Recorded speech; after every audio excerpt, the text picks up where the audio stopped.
is the Big O Show. This is the Big O Show. This is the Big O Show.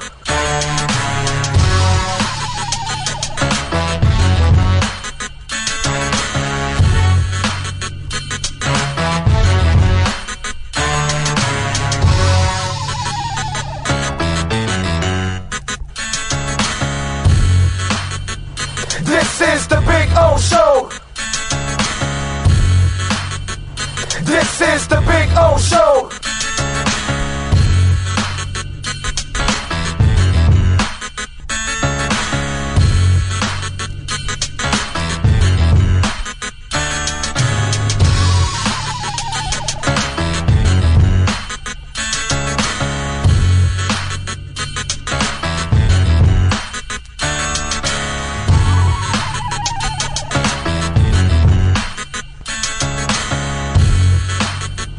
This is the Big O Show. This is the Big O Show. This is the Big O Show. This is... Welton Rayom has more than 62 years of litigation experience handling insurance disputes. They're committed to resolving even the toughest insurance claims quickly. Call them for a free consultation. 954-966-4646. At Welton Rayom, they don't get paid unless you win. Property damage claims to your home, business, or condo as a result of a hurricane. Welton Rayom can help. Water, mold, fire, smoke damage, Welton Rayom can help. Call 954-966-4646. There's no need to drive around South Florida wasting valuable time looking for a new or certified pre-owned Acura. Go to the #1 volume sales dealership in the Southeast United States. Craig Zinn's Acura of Pembroke Pines. Purchase with pace and space in a dealership tailored to your needs. From home buying to providing a personal touch. Contact the 2020 Satisfaction Award winner Craig Zinn's Acura of Pembroke Pines. 888-776-5123. That's 888-776-5123. Or visit them at 15601 Pines Boulevard in Pembroke Pines. If you're a Miami sports fan, then there's only one store to go to, and that's Caneswear at Miami Fanwear in Davie. They're your one-stop shop for all your inner Miami CF, Canes, Dolphins, Panthers, and Marlins merchandise. They have hats, t-shirts, game day jerseys, and so much more. Located at 2511 South University Drive in Davie, and open 24/7 online at caneswear.com or innermiamiwear.com. Call them at 954-835-5597. Caneswear, the spot where inner Miami and all Miami sports fans shop. Why is it that you get locked out in the worst moments of your life? Where are my car keys? Man, I can't find my house keys. In those frustrating moments, you need a locksmith you can count on. A. Lenny Locksmiths in South Florida, from Miami to Port St. Lucie. In Central Florida, A. Lenny locks it down in Orlando and Tampa Bay. Lockouts or lock changes for home or business, car key replacements, and programming all model cars. 24-hour service. Call them at 855-869-5625. Go to the website at alennylocksmith.com. Oh, I think I know what this is. Houston, we have a package. Hello? No matter where you are, the Sloman Shield home security system guards your home. With next-gen perimeter protection, 24/7 monitoring, and interior motion sensing. And right now, get a free Sloman Shield security system and doorbell camera, all professionally installed, for free. Shield your world, the Sloman Shield. When you move, you need a reliable company led by passionate folks, eager to assist its customers during a transitional process that needs to be smooth. Call Essential Moving Experts at 844-368-5750 for all your local and long-distance moving needs. You can rely on Essential Moving Experts. Mention the Big O Show and get $150 off. Family owned and operated, they offer free 30-day storage, full service moving, fully licensed, bonded, and insured. Moving was never so easy. EssentialMovingExperts.com. For over 16 years, EJDConstruction.com has provided South Florida residents quality craftsmanship, accurate project management, and exceptional service. That's why EJDConstruction.com is an A-rated member of Angie's List and the Better Business Bureau. When you're looking for the right custom home builder for additions or home remodeling, please call my friend Eric at 305-433-4843. That's 305-433-4843 for EJDConstruction.com. Welcome to Red Light Therapy, a revolutionary technology perfected by NASA to aid in muscle strengthening and recovery. Red and infrared light has the capacity to penetrate deep into the cell's mitochondria, potentially leading to increased energy, faster recovery, and the optimal performance your body demands. Train, fight, recover.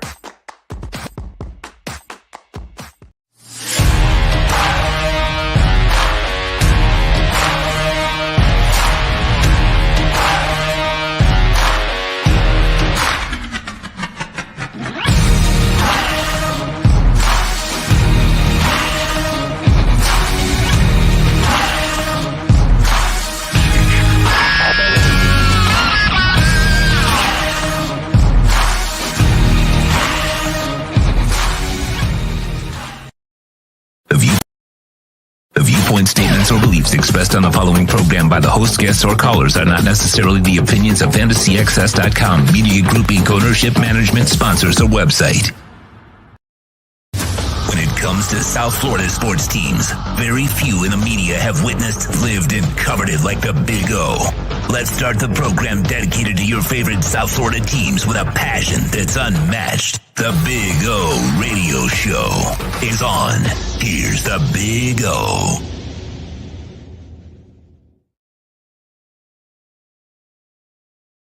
Afternoon, boys and girls. Yes, sir. Time to rock and roll on the Big O Show. Coming to you live from Hialeah Park. Although we got to adjust that camera, bro. It's taking away the damn logo. I mean, that's just not good. The logo that is 7-3. You can tell I have an Alice in Chains shirt on at least, because normally the camera angles that don't really allow you to, see the concert shirt I wear every single day, pretty much on this show. Yes, everybody is hearing it. Yes. Looks like they're here. At least I guess so, because they're not complaining right now. So it looks like they're doing it. So yeah, just slightly. It's just slightly less than I used to, my love. There you go. All right. There you go. That's it. That's the man, the myth, the legend that is Sean Stanley. I love it. All right. So you all doing well out there? Omar Kelly will join us today at 4:00. Alan Poupart will stop by at 5 for his usual time. A couple of other folks have been shuffled around, like Marcel's normally Thursdays, but because of the delays this past week, so he'll be on tomorrow. Again, we got to separate the appearances. And then Omar's normally Wednesdays, but he was traveling, so we pushed it over to Thursday today. So we'll talk to Omar today at 4:00. We'll have a little fun. I think like 4:05. I think he's going to pop in right just after the top of the hour. Next week, by the way, Thursday is Turkey Day. We're off, by the way, Sean. We're not working that day. We are working Black Friday because we'll be at Acura and telling you to come on out and join us out there while you're shopping. But Thursday, we are going to take off.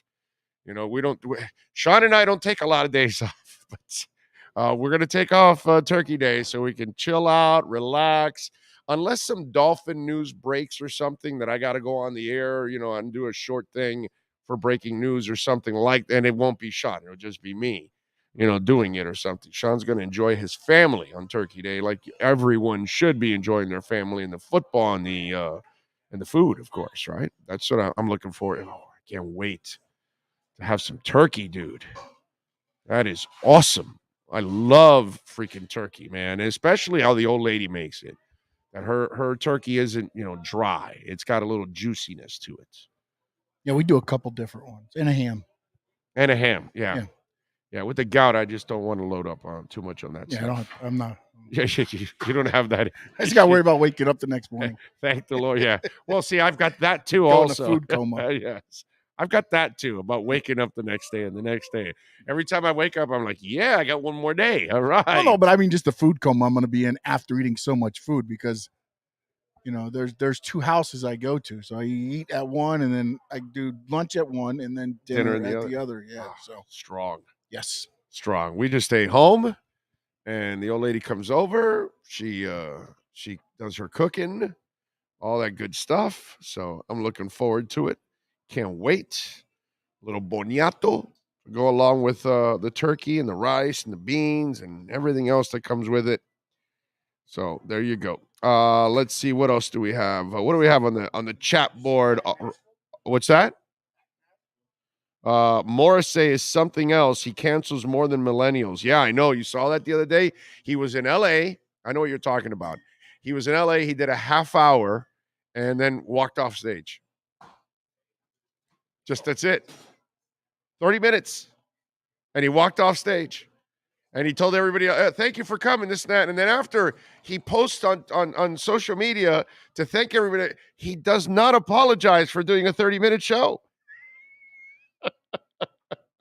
I wonder what the hell happened in that concert. You know what I mean? That just made him flake out like that. But yeah. Yeah, because you went 3 times, right? I saw full shows 3 times at Caesars. I saw 3 brilliant shows, like magnificent shows. Like it was worth every single penny that I spent on all 3 of those concerts. I freaking loved it, dude. He played different songs each night. Even the third night he mixed. I think he played 4 different songs. It was freaking awesome.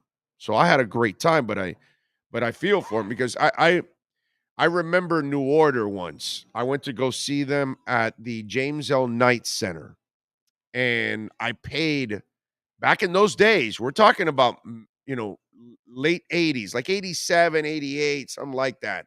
I don't know if anybody went to that New Order concert at the James L. Knight Center. Those mother effers played 55 minutes, bro. My wife, she knows that I'm still pissed to this day from the 80s, from that concert. Because back in those days, $55 was like a huge amount of money for a concert. And obviously it was me and the girlfriend, which is my wife now. And, we go and it's like 55 minutes. Are you kidding me? This is New Order. They can do 2 hours and leave 2 more hours of music that you wish they would have played. That's how good New Order is. That's how many freaking songs they have.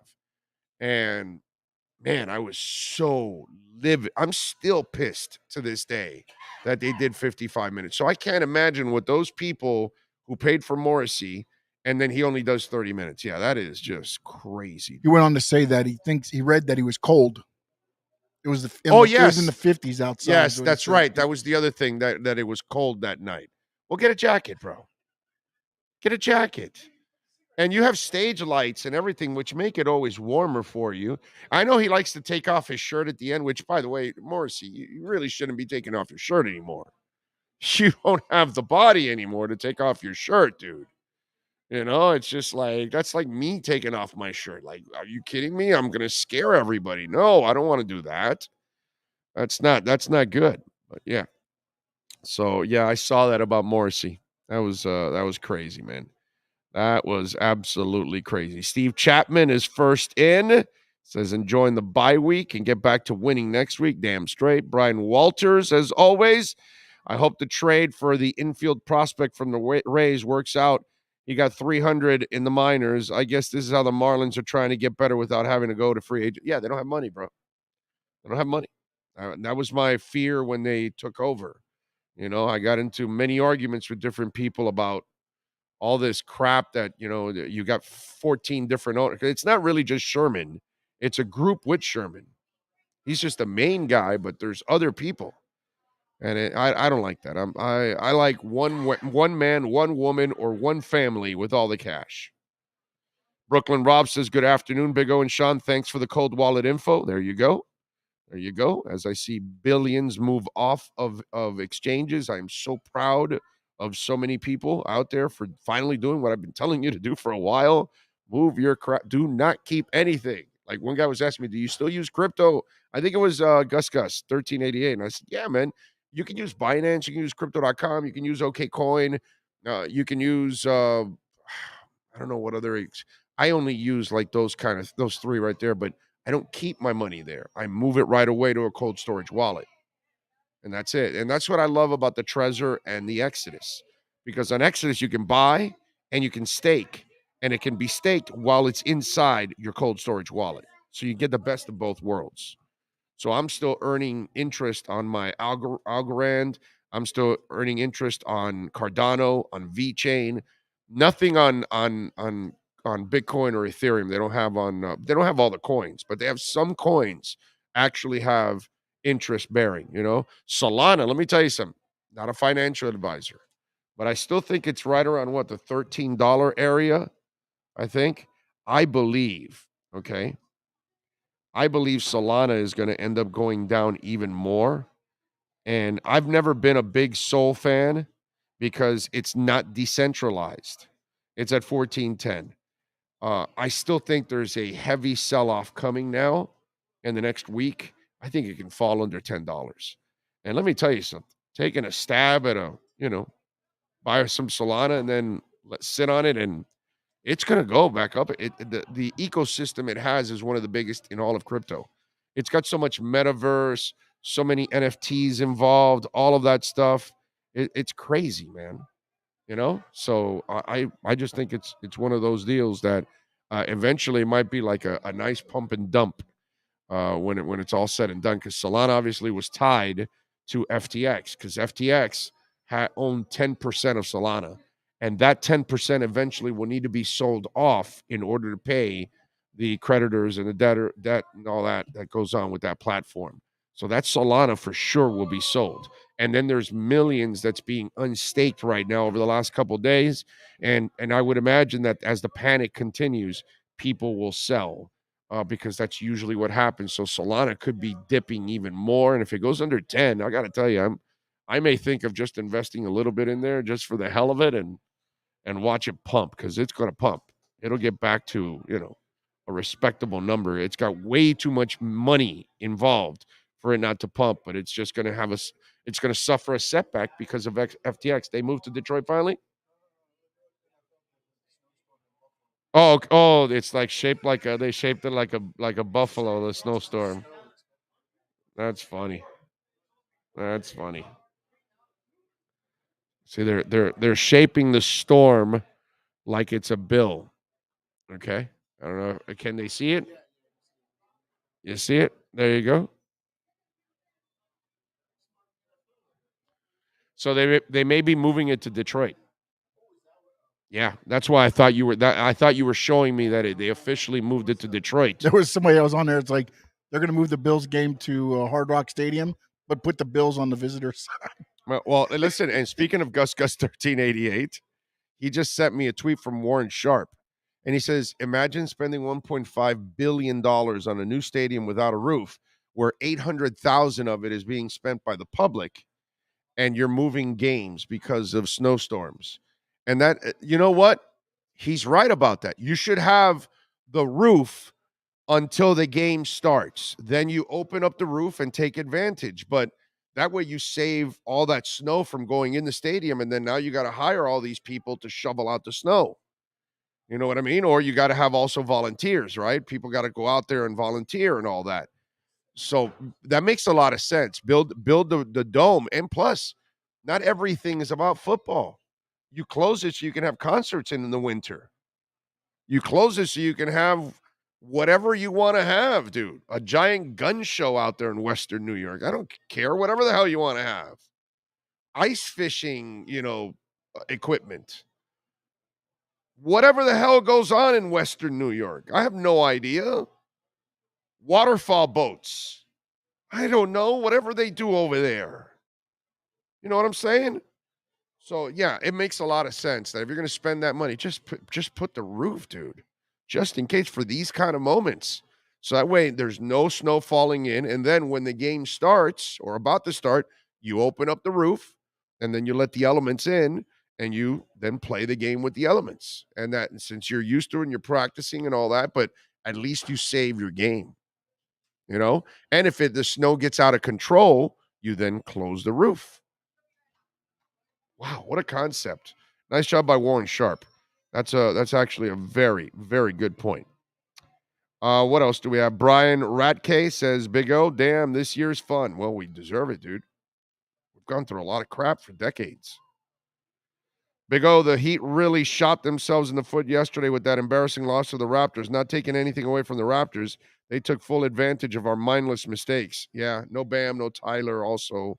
They're not that good to be missing players because they're not that good in the first place. You know, they're not a great team. So, yeah, ugly yesterday. Lisa says, good day, Finn's family. Back in the ROC, freezing my ass off. Damn, Florida was fun. That's right, Lisa. You got to move down here, Lisa. Let's go.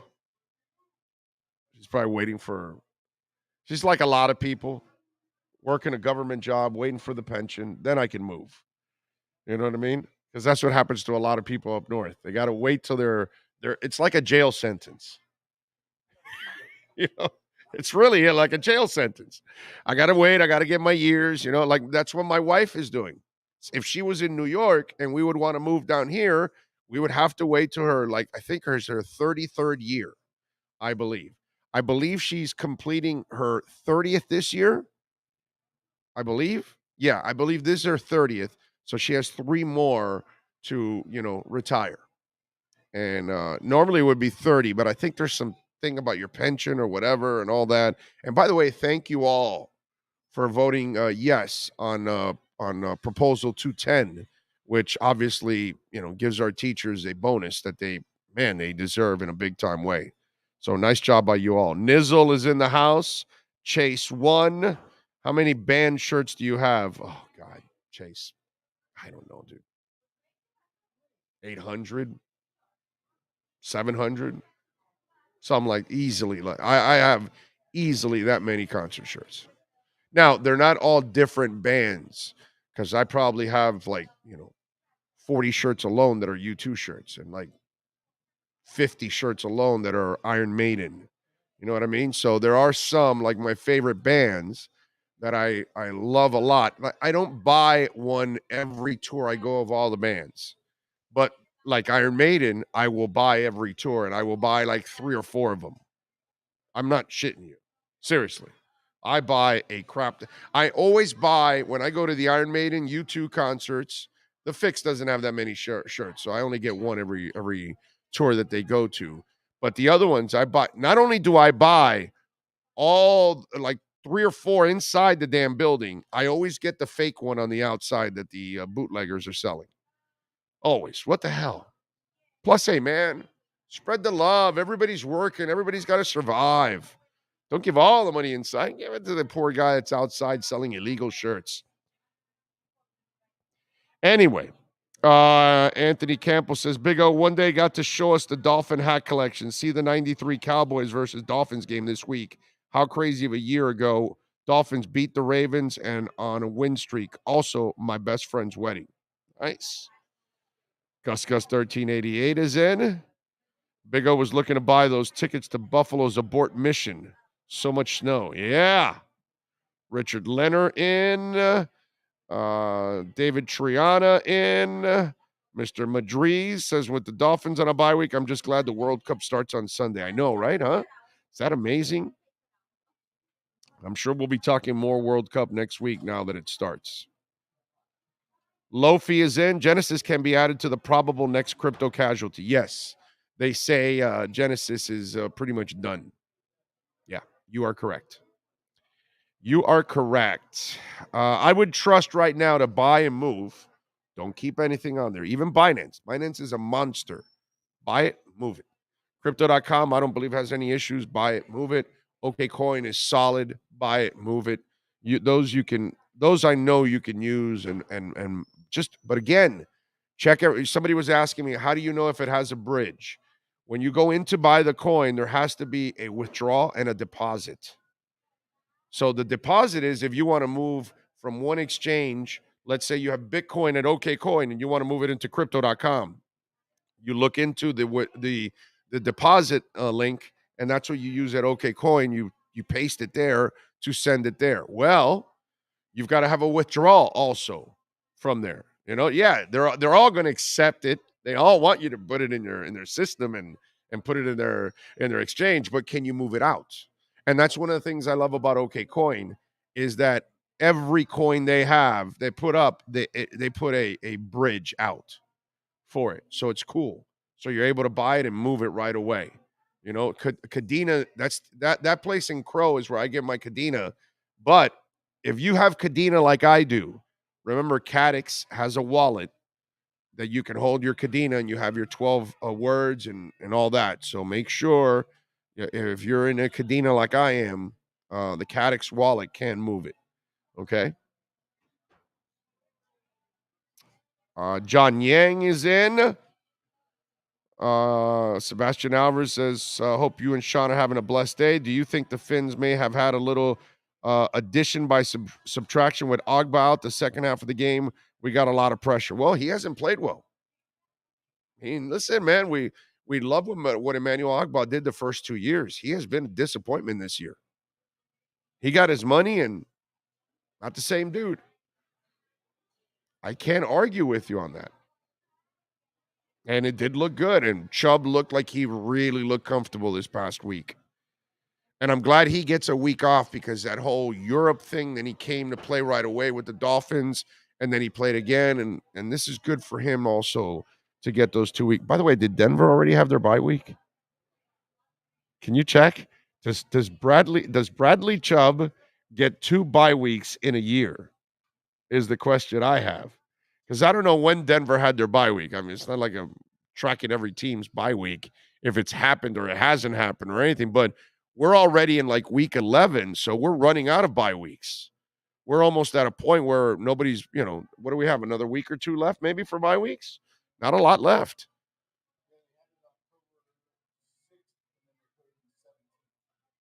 Right. So, okay. So he's going to have 2 bye weeks. Good for him, bro. He played on the 2nd and the 6th. Right, we got Thursday nights. Yeah. Yeah. Yeah. So good for him. He gets the 2 bye weeks. Richard says, yeah, us New Yorkers are paying $1 billion to build a new stadium. We all do this stupid crap, bro. Most of us. Once in a while you're lucky, like what Stephen Ross has done. Joe Robbie built the stadium on his own. Stephen Ross bought it, and Stephen Ross has put all his money to improve it. It's rare that happens, but more often than not, the public gets suckered into building stadiums for billionaires, which makes no sense whatsoever. Only one game has ever been canceled from snow there. I know that, and this will be the second one. The problem is, my friend, what is coming up now over the next several years? It's called climate change. And your storms are going to be way more severe, one way or the other. Rainstorms, snowstorms, you name it. When you get them, you're going to have more severe ones. And if it puts you at risk at doing it, and again, the stadium, the roof only makes sense. This way, no matter a normal snow week, you put the roof on, you don't have to spend all that money cleaning out all that snow. And then the day of the game, you open up the roof and let the elements in. And if it snows way too much, you close it back up again. The idea is still for preventive for preventive issues. Plus, if you have a dome, then it becomes a multi-purpose type of stadium. You can have a car show in there. You can have I don't think they do rodeos up there, but you can do all kinds of things inside that stadium once you put the roof. You can have a Comic-Con in Western New York if you felt like it. I mean, you can do all kinds of things if you put the damn roof on there.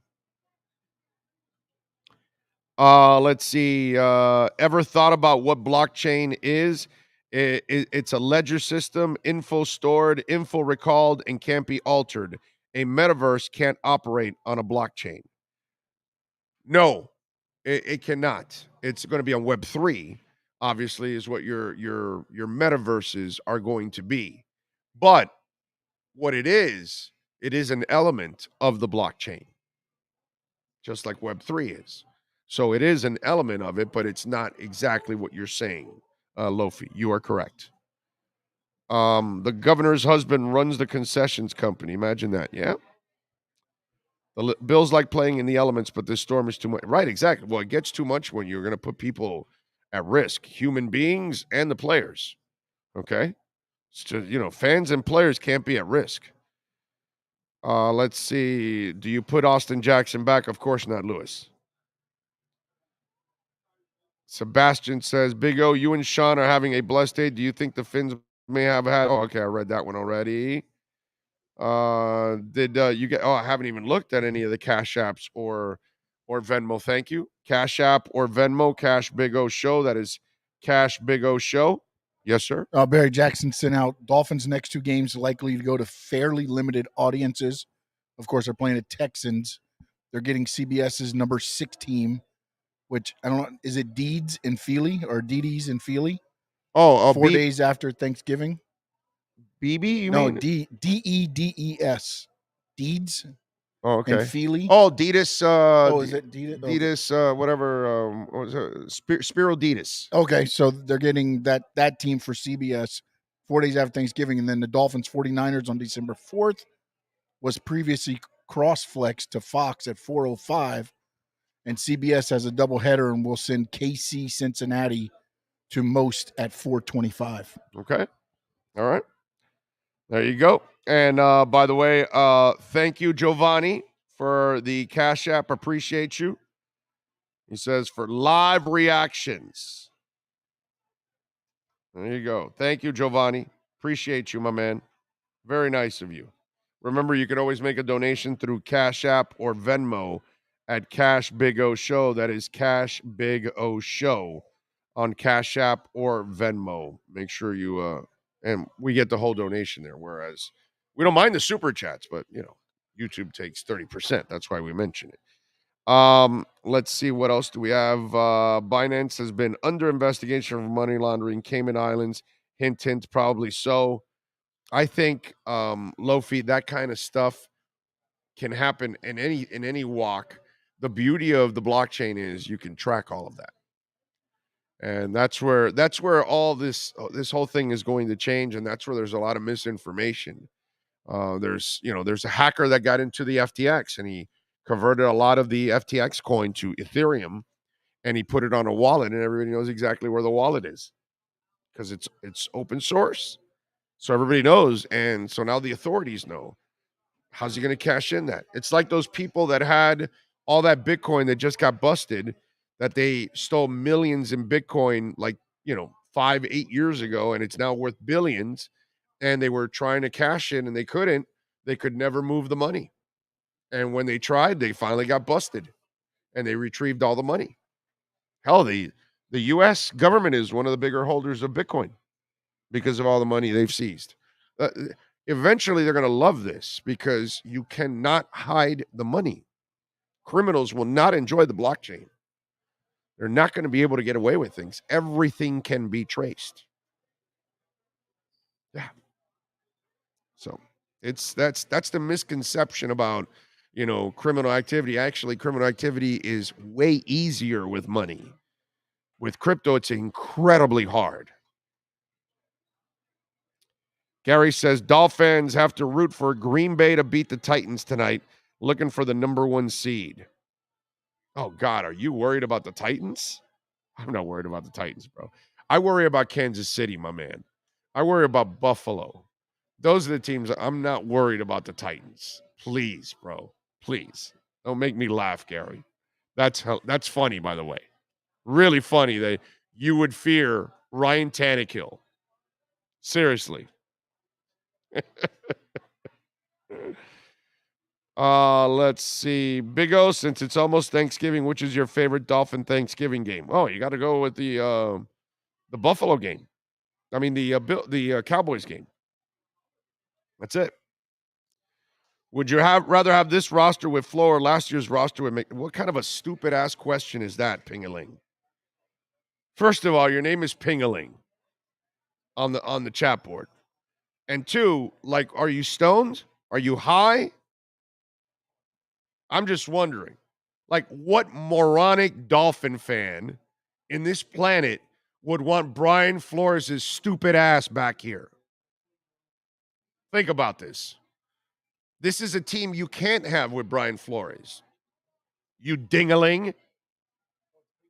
No, he's a dingaling. Yeah, stupid chat. We gotta produce the stupid chat thing. We need that one. We need that one badly. I mean, really, seriously. Like, God. How ridiculous is the idea? Oh yeah, I don't care about that. I wouldn't want Odell here. Big O saw ZZ Top in Pompano Beach Sunday night.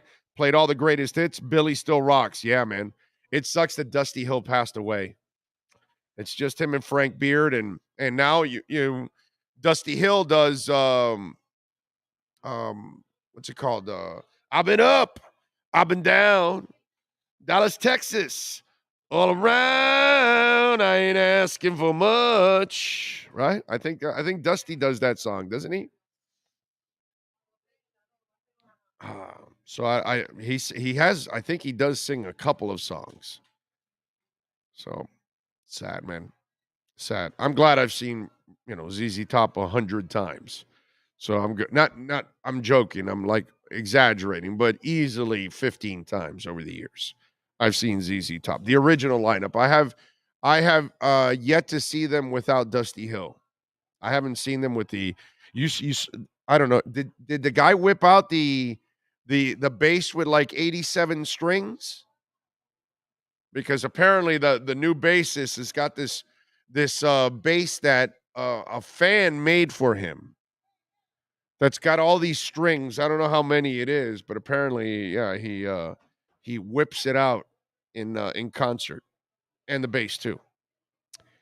Dirk Bill, thank you, sir, for the love on the super chat. He says, theory: the tight end QB sneak play is something you can only pull off once or twice. They keep running the play to set up the pitch back for Tua for a TD throw at the right time, like the Super Bowl. I see what you're saying. We'll see. And, you bring up a great point. You could be setting it up to then do something off of that the next time around or at a crucial moment. You are correct. And that's exactly what, McDaniel could be doing. Yeah. Big O, do you think the run game is actually going, or do you think this was just because of the Browns defense? I think a little bit of both, because clearly Wilson Jr. is, look, let's talk a little bit about this. There's one thing that I do feel about this team right now. They are going to run the ball better in the second half of the season. As the weather gets worse, that's going to be their best friend, and Tua will be even better. Tua he's undefeated without a running game. Kind of 6-0, right? Let's go 7-0 because he had a running game last week. So this is the first time he had like a complimentary running game that was punishing teams. Not an occasional run that Mostert would break or anything along those lines. That's not what happened there. No. What happened there was you had a dominant running game. And why? Well, Robert Jones is actually playing well now. Teron Armstead has actually been practicing once a week. He ate up Myles Garrett if you watched it. Okay. And then Brandon Shell has been an absolute find for them at right tackle. This is why when somebody has asked every day about Austin Jackson, I've said, you have no reason to play Austin Jackson. He has not earned the right to say, that's my job. He hasn't done enough to do that. Was he getting better? Was he showing the signs? Hell yeah, dude. I was excited for Austin because he looked like a confident player. He looked really, it reminded me of Tua. It reminded me like, hey, man, I got people that believe in me. I feel good about what I'm doing. He goes, I had a great offseason, I remember. I was excited for Austin, but unfortunately, the track record's not there, my man. And right now, Brandon Shell has had more of a track record than you have in your entire career so far. You realize that, right? Brandon Shell has played more consistent right tackle for the Miami Dolphins than Austin Jackson has his entire career. He hasn't been able to string this many games together where he's been productive.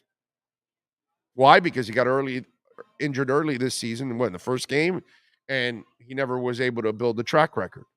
But prior to that, he has no history whatsoever. It was bad. But I don't blame all of that on him like I didn't blame it on all the other linemen. I blamed it on the people around him. Now I expect him to get better, and that's my point. You have real coaches now that coach the run. You have a head coach that understands the run game. You have a coaching staff that understands how to scheme a run game and create advantages for your run game. Your wide receivers are blocking. You watch the Ingold touchdown. Did you see where Waddle and Tyreek are blocking on there? And then when Ingold scores, there's Tyreek going crazy celebrating with Ingold about the touchdown. So when everybody is selling out and everybody is blocking on all levels, I expect this run game to be better. And then the fact that you added Wilson Jr., who actually can complement Mostert and understands the offense way better than Chase Edmonds, that becomes a positive. So it's a piece of both that it was the Browns, but there's no doubt in my mind that the Miami Dolphins are improving their running game, and I think you're going to see a much more improved running game. 5:30. Okay. And so I expect that. I really expect them to be running. I expected them to get better as the year went on, and that's exactly what's happening. Now you're settled in on the 5. Armstead is now healthy enough to stay in there every week. Tua knows exactly what the hell he's doing. Now you've got both running backs as a part of it because it was only Mostert. And remember what we've talked about in the past. You can't overload Mostert either because this is a guy that, has had knee injuries, and he's coming off a knee injury. So you can't give him 20, 25 carries. That would be stupid. That you're just asking to blow his knee again. So you need Wilson to complement him. Yes, I expect the Miami Dolphins to have a much better running game and to be a real positive for the Dolphins down the stretch and into the playoffs.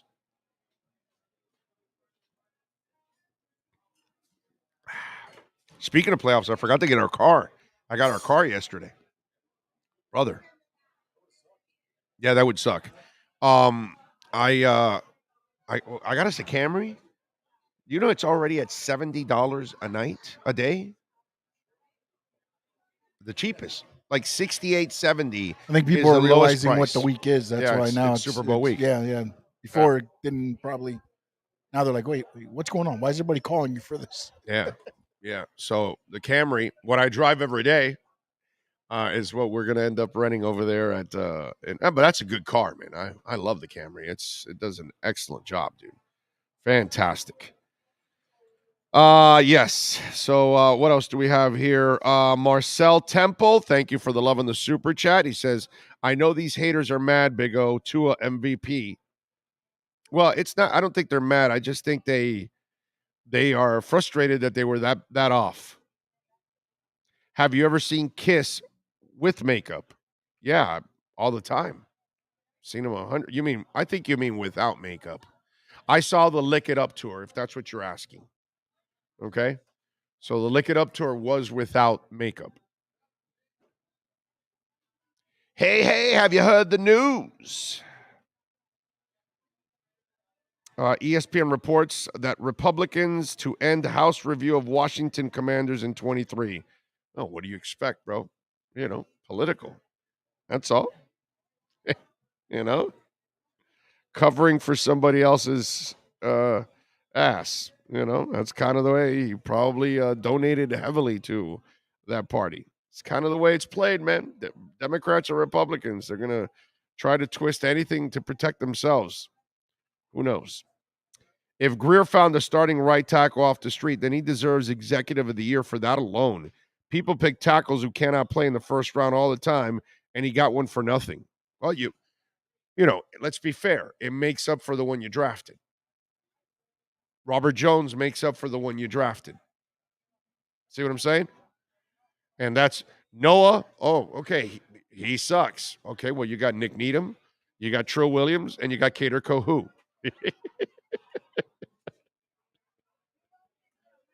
So you missed on Noah. That's what I love about the people. Oh, well, Noah. Well, then you start telling, well, wait a minute. He hit on these other ones to make up for it. You're not going to hit on all your draft picks, but they're hitting on a lot of draft picks. They hit on more draft picks than any other Dolphin front office in the last 30 years. Okay? All right? 40 years, I'm going to go. Better than Shula, because the back end of Shula was terrible. All right? He missed on a lot of picks on the back end of Shula's run, because once he, if you're old enough, you know what I'm talking about. Young and Beathard and all these guys that he had in the front office with him, once they were gone by the early 80s, it was over. It was very inconsistent, and it was, Robin Senline for Anthony Carter, and Hugh Green gets here, blows out his knee, and you trade for Eric Green, tight end, and Jay Brophy, and Eric Kumaro, and it just was, it was on, and Sammy Smith, and Lorenzo Hampton, and all that stuff happened. It just kept going, and we don't even need to go. Please don't start putting the names on the chat board. I don't care, but I know the names already. But my point is that you got to appreciate what the hell's going on here. And when I hear people, used to hear people about Greer, they don't talk about it anymore. But still, you'll have the misinformed fan that would, the Noah thing. Well, they didn't hit on Austin, and no, they missed out on those first rounders. Okay, but they hit on Tua, and then they hit on Raekwon, and they hit on Brandon Jones, and they hit on Robert Hunt in that same draft. So, yeah, they missed on Noah, but then they found Needham. They missed on Noah, but they found Trill Williams. They missed on Noah, but they found Kohu. Oh, they missed on Austin Jackson. They missed on Liam Eichenberg. Okay, you found Robert Jones. You found Brandon Shell. Get the job done, dude. Find them.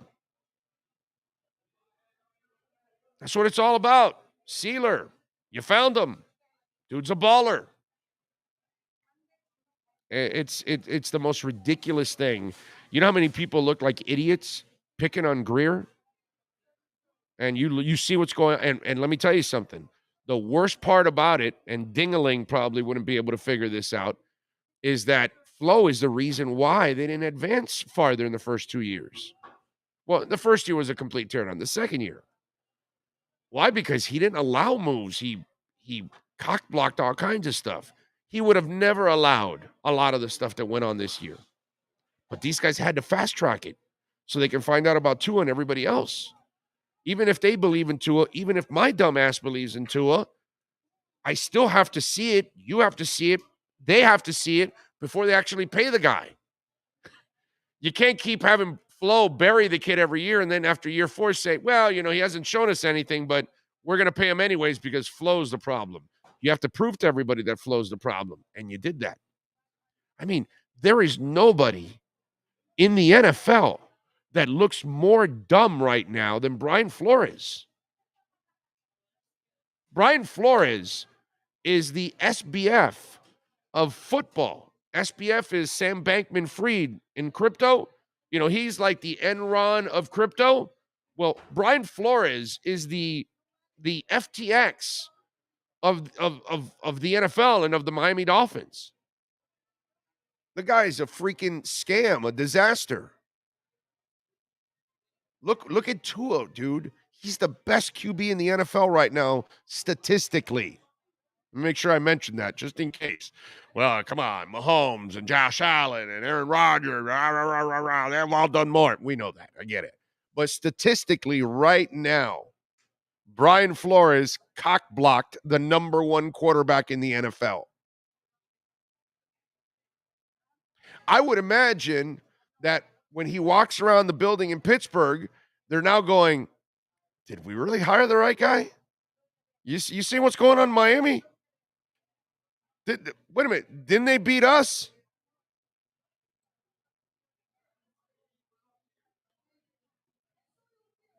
Like after everything that's gone on this year, okay, we know Flo is a backstabber, un traicionero, as we say in Spanish, right? We know that.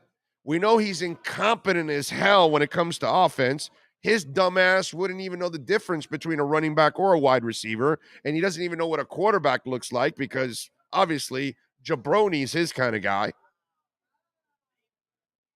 Not only if he thought he was blackballed or whatever it was from the league or whatever, my brother, you just buried yourself. You just gave ammunition to any team out there that says, well, you're not hiring Brian Flores because he's black. No, we're not hiring because he's disruptive. And did you watch what the Miami Dolphins did the second they kicked his sorry ass out the door? They are going to the playoffs. They're playing better than he ever put them there.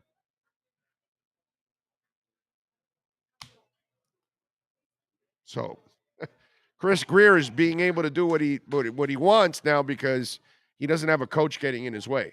Mike McDaniel doesn't get in his way. He can make suggestions, which I told you that's what was going to happen. I told you this time around they weren't going to give Gase or Flo type power. And that's where this entire group, Tannenbaum and company, and then now Greer screwed up. They gave Gase prior to this power and personnel, which was stupid. He never earned that. And Flo, they gave him power personnel. Stupid. He didn't earn it. And Mike McDaniel has never earned power personnel. So what does he do? He can make a suggestion. And if the Dolphin brass says, you're right, Jeff Wilson Jr. is a good addition, let's go get him for you, they'll do it. But if you need a player in the draft, we'll go find. Just tell me what kind of player you're looking for. We'll go get him for you. Here you go, Coach. Check out the tape. These are the guys we like. What do you think, Coach? That's how it goes. But this thing about cock blocking everything, yeah. That's why Chris Greer is an ass kicker.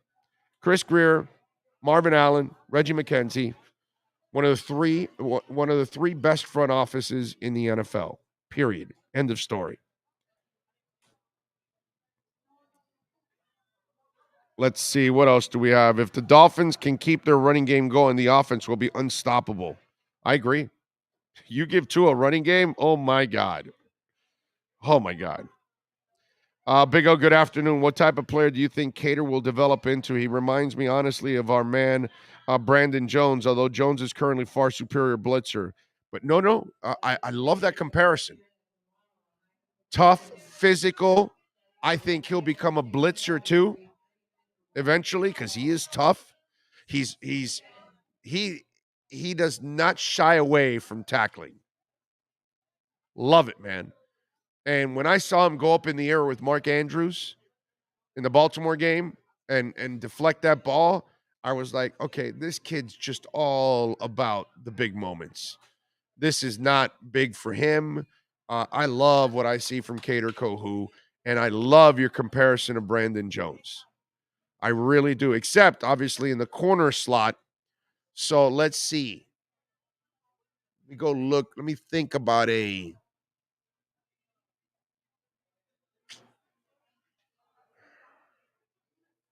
he's hard nose. Trying to think of a hard nosed slot guy because he has a safeties mentality in a way, Kohu. By the way, I'm really intrigued by Veron McKinley. See how he develops for the rest of the year and see if they found another guy, which is just stupid. If Veron McKinley turns into a player also, it's just forget about it, bro. It's just like these guys are amazing, But I'm trying to think of a physical slot corner that doesn't mind tackling and hitting and can cover. I'm trying to think that's the comparison I got to find for a guy like Kohu. Jones at left guard. What he signed for a year? He's looking better every week. Yeah, I think he's got a multi-year deal, but it's loan money. It's nothing. And the tag that comes after is not going to be that big either, if they have to. Shell was starting at right tackle for the Jets, I believe. Well, he was out on the streets. I think they benched his ass. Big O, you bet the line tonight in the Packers Titans? Oh, I haven't looked at it. I got to look at what the line is. I don't even know what the line is, my friend. I'll check it out. Big O, the Dolphins have a great talent now, but let's not forget the genius coach that they hired. No doubt. It's everything. It's the front office, it's the coach, and it's the quarterback. You haven't had that in 40 years on this team. 40 years. Okay? You've had a coach and a quarterback. You haven't had a front office in well over 40 years. That's how bad it's been. Front office wasn't very good the last 10, 12 years for Shula. It was a lot of Marino, bail us out, please. Because, you're playing with Bud Brown. Marino, bail us out. You're playing with Paul Langford. Marino, bail us out. Eric Kumero's trying to make tackles. Yeah. Brady, bail us out. True Fin Fan 78, you're an encyclopedia of dolphin knowledge, sir. Thank you. I'm just old and I've been around for a while. That's all. That's really what it is. Nothing more, nothing less. Big O, now that there's no undefeated team, the media will now talk about the perfection unless it's to disparage the 72 Dolphins. Jealousy knows no bounds. What do you got for me? No, I was going to ask if you saw the comment from Miami Breaker 305. He said, Big O, remember before the preseason started, the special teams coach went on with Joe Rose trashing the offense and the way Mike was bad coaching and getting through to the players. Oh, you're talking about Mike Westhoff. Yeah. Yes, Mike Westhoff. When he said that, I remembered that exactly how that was. I forgot completely about that. I remember I did too until I saw that. I remember Mike Westhoff going on and sounding like an old man, dude. Like, I get it. We all get old, but you got to learn to adjust with the times. I know that as we get older, we don't adjust to everything. I understand, but you have no choice. You need to adjust to certain things. And he walked in there and was like, oh, I've never seen it. It was a disaster. I remember hearing that interview because somebody told me, hey, did you hear Westhoff on Joe Rose's show? And I was like, no. And he goes, oh, he was trashing the Dolphins and this and that. And then when I heard it, it was like, brother, you sound like just an old geezer that just doesn't really. You're jumping to conclusions in a practice, dude. I want to say was it even training camp? It was an OTA, right? Or something? I think it was either OTAs or the very beginning before, right? Like when they might just been out there just stretching and with no pads or something, shells or something. Yeah.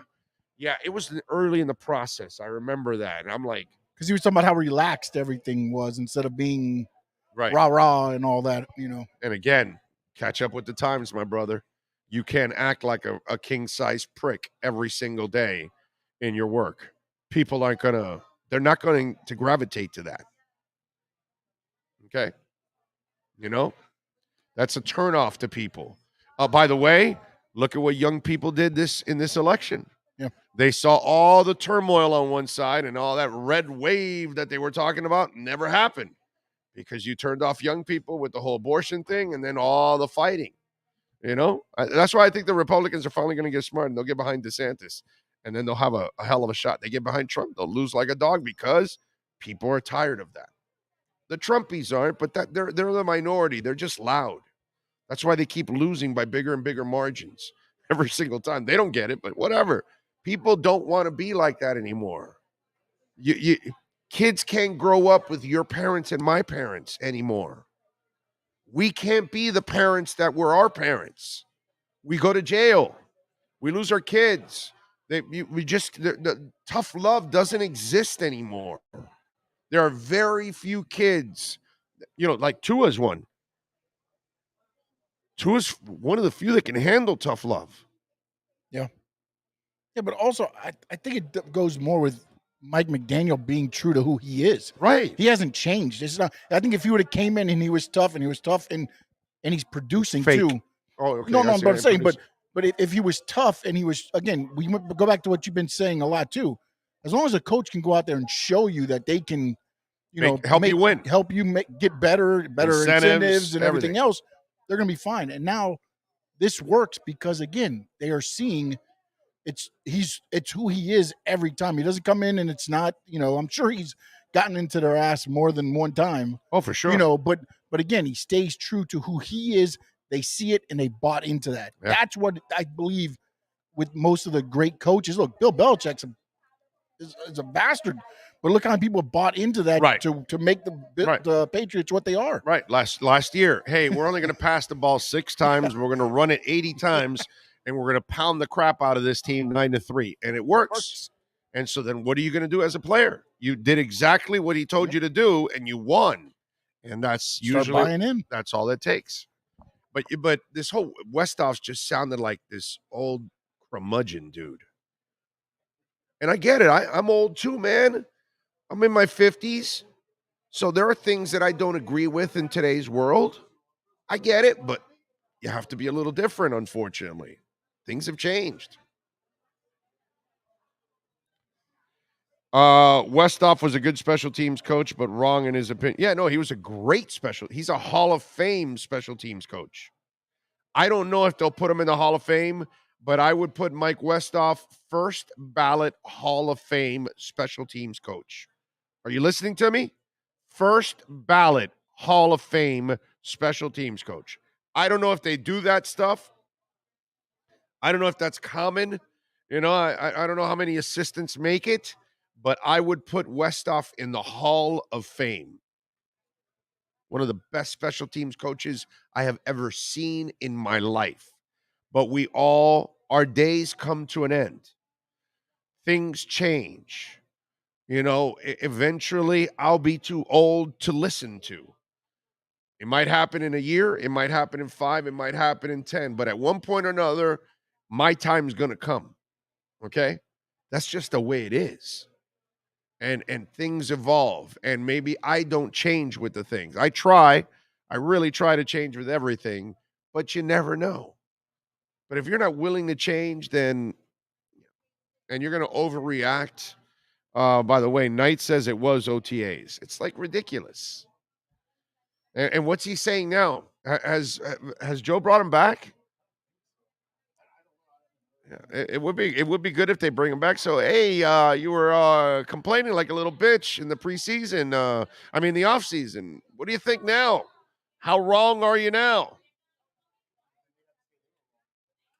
Well, yeah, no, yeah. Well, no, hey, listen, the few times when I get in the car, I'll say this: Hollywood is the one guy that has like I'm wrong about Tua, and he's also like Herbert is a choker. So he's like, Joe still is like, Joe's still like convinced that Herbert's way better than Tua. You know what I'm saying? But Joe didn't get anything. Joe didn't get the Tua thing right. He didn't get Chris Greer right. Okay. And obviously the Herbert thing, he's not getting right now. Anybody saying that, you're wrong at the moment. It's just the way it is. Until Herbert actually does something that proves it, then yeah. But right now, he's not a better quarterback than Tua. Quarterback, not talent. Quarterback. So, yeah. Big O, did you see the interview with Tua's trainer, Nick Hicks? No. Who had the interview? I didn't see it. Yeah, I don't know. I don't know what it was. Let's see. Heard an ad on the radio, Dolphins cruise legend. Have you ever heard of those before?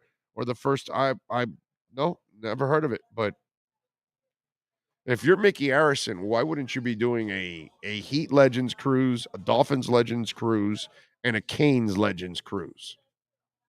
Right? That should be done. Marlins and Panthers and Inter, they don't get that opportunity yet until they actually have some kind of a history that's rich. You know what I mean? That would help out. But, those other 3, their histories are super rich. That would be, KISS has a cruise every year. And that's kind of the same thing. That would make a lot of sense. And our hometown cruise line is Mickey's. So Carnival should do that, man. That would be a cool thing. What do you got? What do you got going on? What are you freaking out about, bro? What is it? What do you got? It's got AJ Dewey, Okay. Dan Marino, Wow. Dwight Stevenson, Jim Crash Jensen. That right there is the reason I was like, I'm going. I love Jim Crash. He's such a good dude. Jimmy Cephalo. Okay. Your boy Joe Rose. All right. Offerdahl. Bo Camper. Zonka. Little. Oliver. Clayton. Duper. Mercury Morris. Nat Moore. O.J. McDuffie. Richmond Webb. Ronnie Brown. Sean Wooden. Tony Nathan. Terry Kirby. And more legends coming soon. Who's is that the Dolphins doing that cruise? It's on the Dolphins.com website. Fan cruise, or actually it's on fancruise.com. Sorry. Okay. Damn it. I lost it now. We should be on that boat doing our show every day, interviewing these folks. I mean, there is no show on the planet that really should be there except ours. It's not even close. Wow. When is that cruise? What are the dates? What are the dates for that cruise? April 2nd through the 9th. Okay, that's good. Doesn't get in the way of the draft. Doesn't get in the way of any of our off-season travels. Okay. All right. Very cool. All right. Let's see. Tell Sean that Mike Westhoff is the NFL version of Jim Cornette. I don't know what that means. Yes. I don't know what that means. He has his way of the way wrestling should be, and nothing new is allowed. Okay. Or he poo-poos on it. Okay. The Knicks video was posted by Smokes. Okay. I don't know what Smokes is. No idea what the hell that is. Light it up, I guess. I'm not sure. Xavier Combs, Big O, did you see Tua's mic up? Yes, I did. We talked about it yesterday, Xavier. You should, in fact, there's a segment on there on YouTube there. You can see I go over it, play the video, play some of the highlights of it, and talk a little bit about it. Okay. Was Jim Jensen the original Taysom Hill? No. No, he didn't play quarterback. He was a quarterback that converted to an H-back tight end guy. Okay, that's kind of what he was, but he never played quarterback. He was just a backup, and then Shula, like, he was never playing because Don Strock was also there, and it's like, well, you're never going to play because Don Strock is always going to play. If nobody else can play, Don's next. So it was one of those things, and Shula was so good at finding, players to do other roles and be more complete. And Jim Jensen with me, what I'll tell you what Jim Jensen is one of the most clutch players in Dolphin history. Okay? That's what I'll tell you. There's a lot of clutch players in Dolphin history. Jim Jensen goes with that one. So there you go. Big O, I need my cut now. I just informed you, JK. I do remember Crash playing QB. Yeah, but it was like, scrub time, backup time or something. He barely ever played. He wasn't ever Taysom Hill, put it that way. Okay. Jim Jensen created the Muppets after retiring from football. What a legend. And it's Henson, not Jensen, right?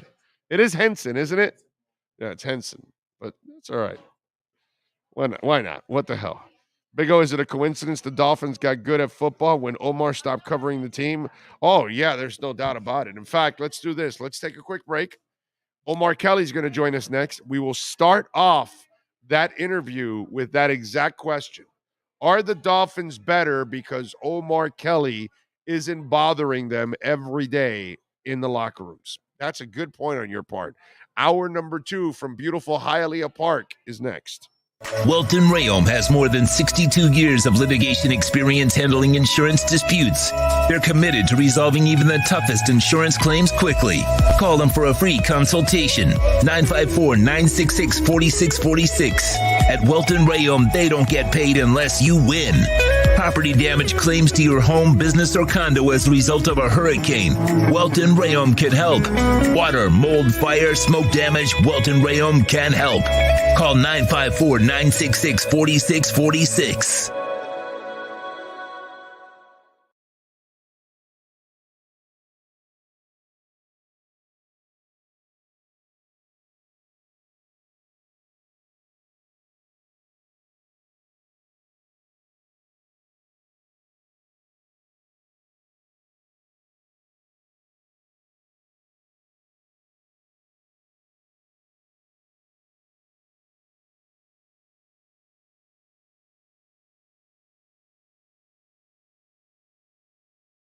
Why is it that you get locked out in the worst moments of your life? Where are my car keys? Man, I can't find my house keys. In those frustrating moments, you need a locksmith you can count on.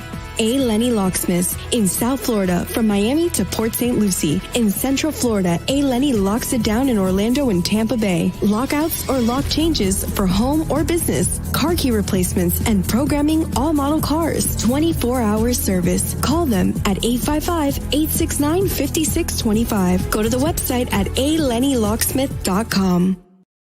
Welcome to Red Light Therapy, a revolutionary technology perfected by NASA to aid in muscle strengthening and recovery. Red and infrared light has the capacity to penetrate deep into the cell's mitochondria, potentially leading to increased energy, faster recovery, and the optimal performance your body demands. Train, fight, recover.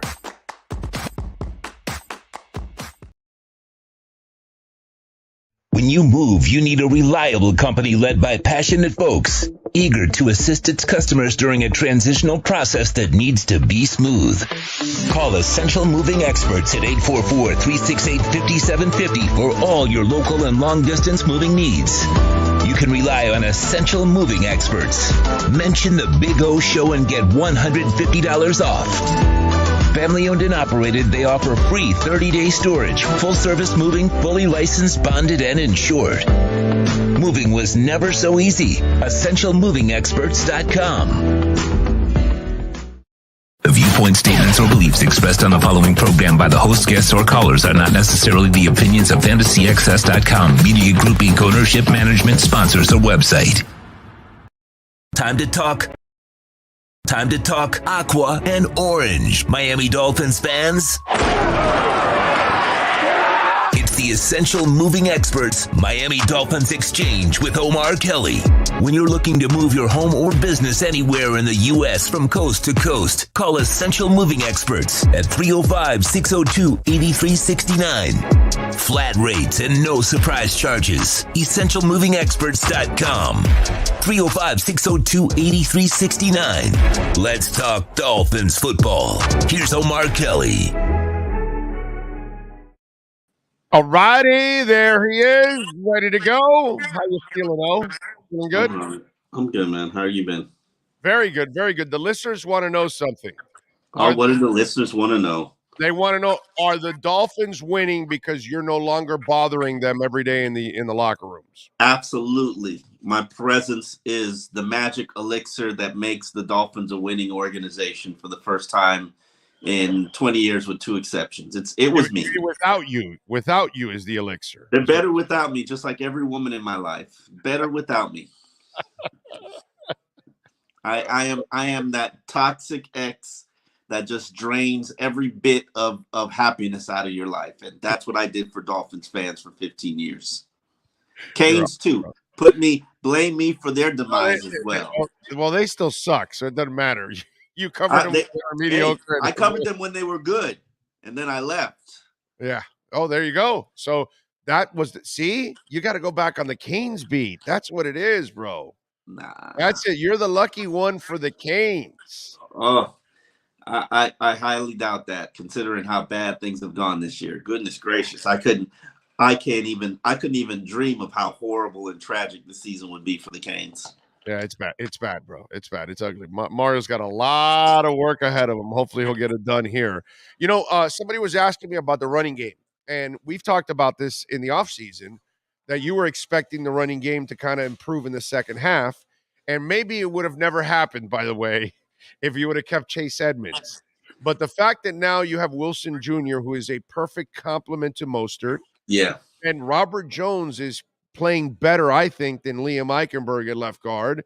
And then we have to say we never saw enough of Austin Jackson, although he was showing improvement in the offseason, but he doesn't have a resume to show us consistently. Well, Brandon Shell's done a very serviceable job at right tackle. These guys I don't make a single change to that offensive line based on how they're playing. Right. I'm not asking that. But what I'm saying is they're better than they have been all year.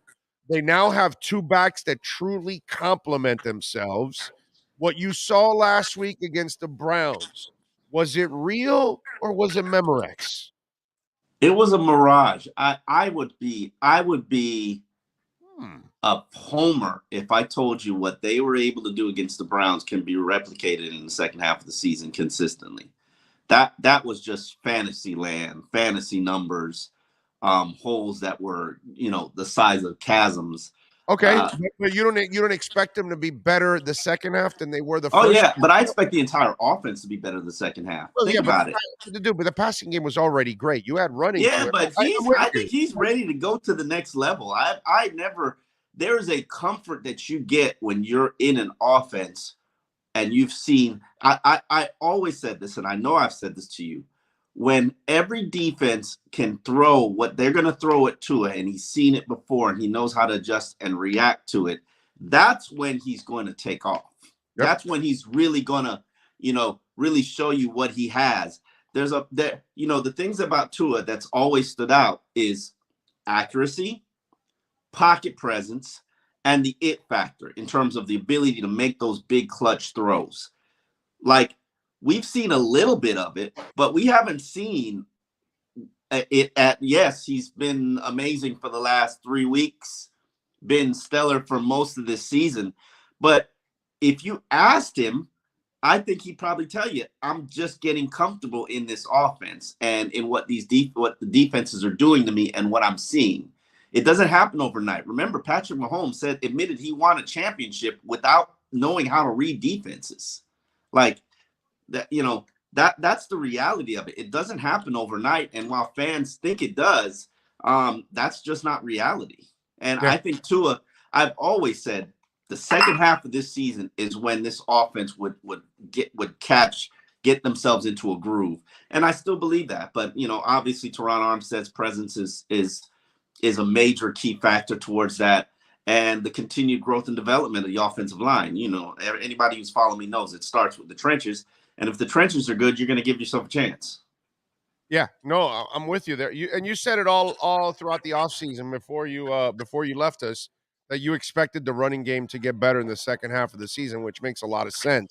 Although, again, if Eichenberg is still at left guard and if Chase is still running I don't know if it really works out. I think Wilson is an enormous difference maker compared to Chase. I'm wondering what Chase is doing since he's been traded. Because it hasn't been good. It hasn't been good, bro. We've been keeping up with it. It hasn't been very productive. And he's a talented guy, talented athlete. He just didn't click. Wait, Sean was going to say something. It was 2 carries for 9 yards. 9 yards, along of 10. Right. Yeah. They had 1 yard for 10, and then he lost half a yard on another play. And he had 1 reception for 0 yards. And by the way, Omar, you're 1,000% right. He's a damn good player. Okay, he was a good player. It's just sometimes, dude, schemes don't fit you. Sometimes environments don't fit you either. Right. Robert Quinn was not good here. Under any circumstances, Robert Quinn was not good here. I think there were too many distractions here in South Florida. And maybe Chase Edmonds dealt with that as well. And sometimes this is not the environment for a guy. It just isn't. If you can't keep your eyes off the hotties, South Florida ain't where you need to be. Oh, it could be environment, it could be scheme, it could be coaching, whatever, bro. I mean, just some things. I mean, hey, look, with Flo around, you had no offense. With Mike McDaniel, you have the best offense. So, wow. Those are facts. Those are facts. I mean, hey, listen, facts. Tyreek Hill too. Don't forget that. Yeah, well, Tyreek, Waddle, it doesn't matter, bro. They're all productive. Sherfield last week. I don't know if you saw it. His quarterback rating to guys that aren't named Tyreek and Waddle is like 101 or something. But a lot of extra attention goes to Jalen Waddle. He is I argue this all the time, and I argued this before the season even began. He's the NFL's best offensive weapon. That's not named a quarterback, because he can do so many things, and his speed is just ridiculous, off the charts. And yes, the Kansas City Chiefs, they've adapted, they've adjusted. Their offense has been diversified, but let's not pretend like Tyreek Hill isn't a secret weapon. Of course. No, he's an obvious weapon. There's no secret there. Yeah. I mean, it's just fun watching defensive backs. Like they cannot come up on his face, because if they do, he's gone, bro. He's gone. He's going past you. I They remember give him when 7, 8, 10 yards. It's like, holy crap, they're giving him all this space. They fear that dude. I mean, I remember when we were watching in training camp and I saw some of the formations and the stuff that they were doing. Remember, they opened up every training camp practice with a completion of Tyreek, who was usually put in motion. And basically the defensive backs, when they saw him in motion, was like, retreat, retreat, retreat. There's nothing we could do. And then he's out there running option routes. Like, you can't stop that. There's nobody who can stop that because nobody can stick with him one-on-one. And then he's running option routes, so he's just running to the open space on the field. Right. Exactly. It's brilliant. It is. It's amazing. By the way, the Dolphins right now are the only team in the NFL that's got 2 players that are in the MVP race, a candidate for executive of the year, a candidate for head coach of the year, and at 7-3, you could say they're a Super Bowl contender right now because it's not like Kansas City and Buffalo are heads above them, way above them. Miami could beat those teams. They could hang with those teams. Now, should they be favored? Of course, Kansas City and Buffalo should be favored. But, think about all those categories. If Cincinnati can make it in, why can't these Dolphins, who were better than the Cincinnati Bengals last year? Amen. Many times. And it's true. It's fair and reasonable to say if you added up all the teams that have the best records, let's say take the top 6 teams, Minnesota, even throw in Dallas, Philadelphia, San Francisco, Buffalo, Kansas City, throw in Tennessee if you want. You could throw in Miami, throw in the Jets. The Dolphins have just as amount of a chance to beat any of those teams as those teams have to beat them. So they are a Super Bowl contender. The way that they're built is built to play in the playoffs right now. And they just got to continue to juice up that run game. Yeah, if that running game is working like it was this past week, then you're gonna be a load. Can you imagine Tua and Mike McDaniel with a run game? Because that then we'll finally see, like we saw this past week. That's what I told everybody. This is what Mike McDaniel's offense is supposed to look like. Finally, it took to week 10. But when they have a running game, that's going to be Mike McDaniel's offense. I'm more concerned about the defense, and I'm more concerned about special teams than I am the offense, which tells you exactly all you need to know about what Mike McDaniel's has done, because we've spent the last 20 years stressing and obsessed about the offense, and now the tide has turned to the point where we got to figure out a way to get the defensive players and the defensive unit playing on one accord and playing a little bit better, and guys like Jalen Phillips and Chubbs to pin and Melvin Ingram to pin their ears back and hunt the quarterbacks when they have a lead, which Tua should be able to get them a lead. Yeah, it's just, here's the thing. I think I've been telling fans this. For 25 years, you've been programmed that the defense bails out the offense.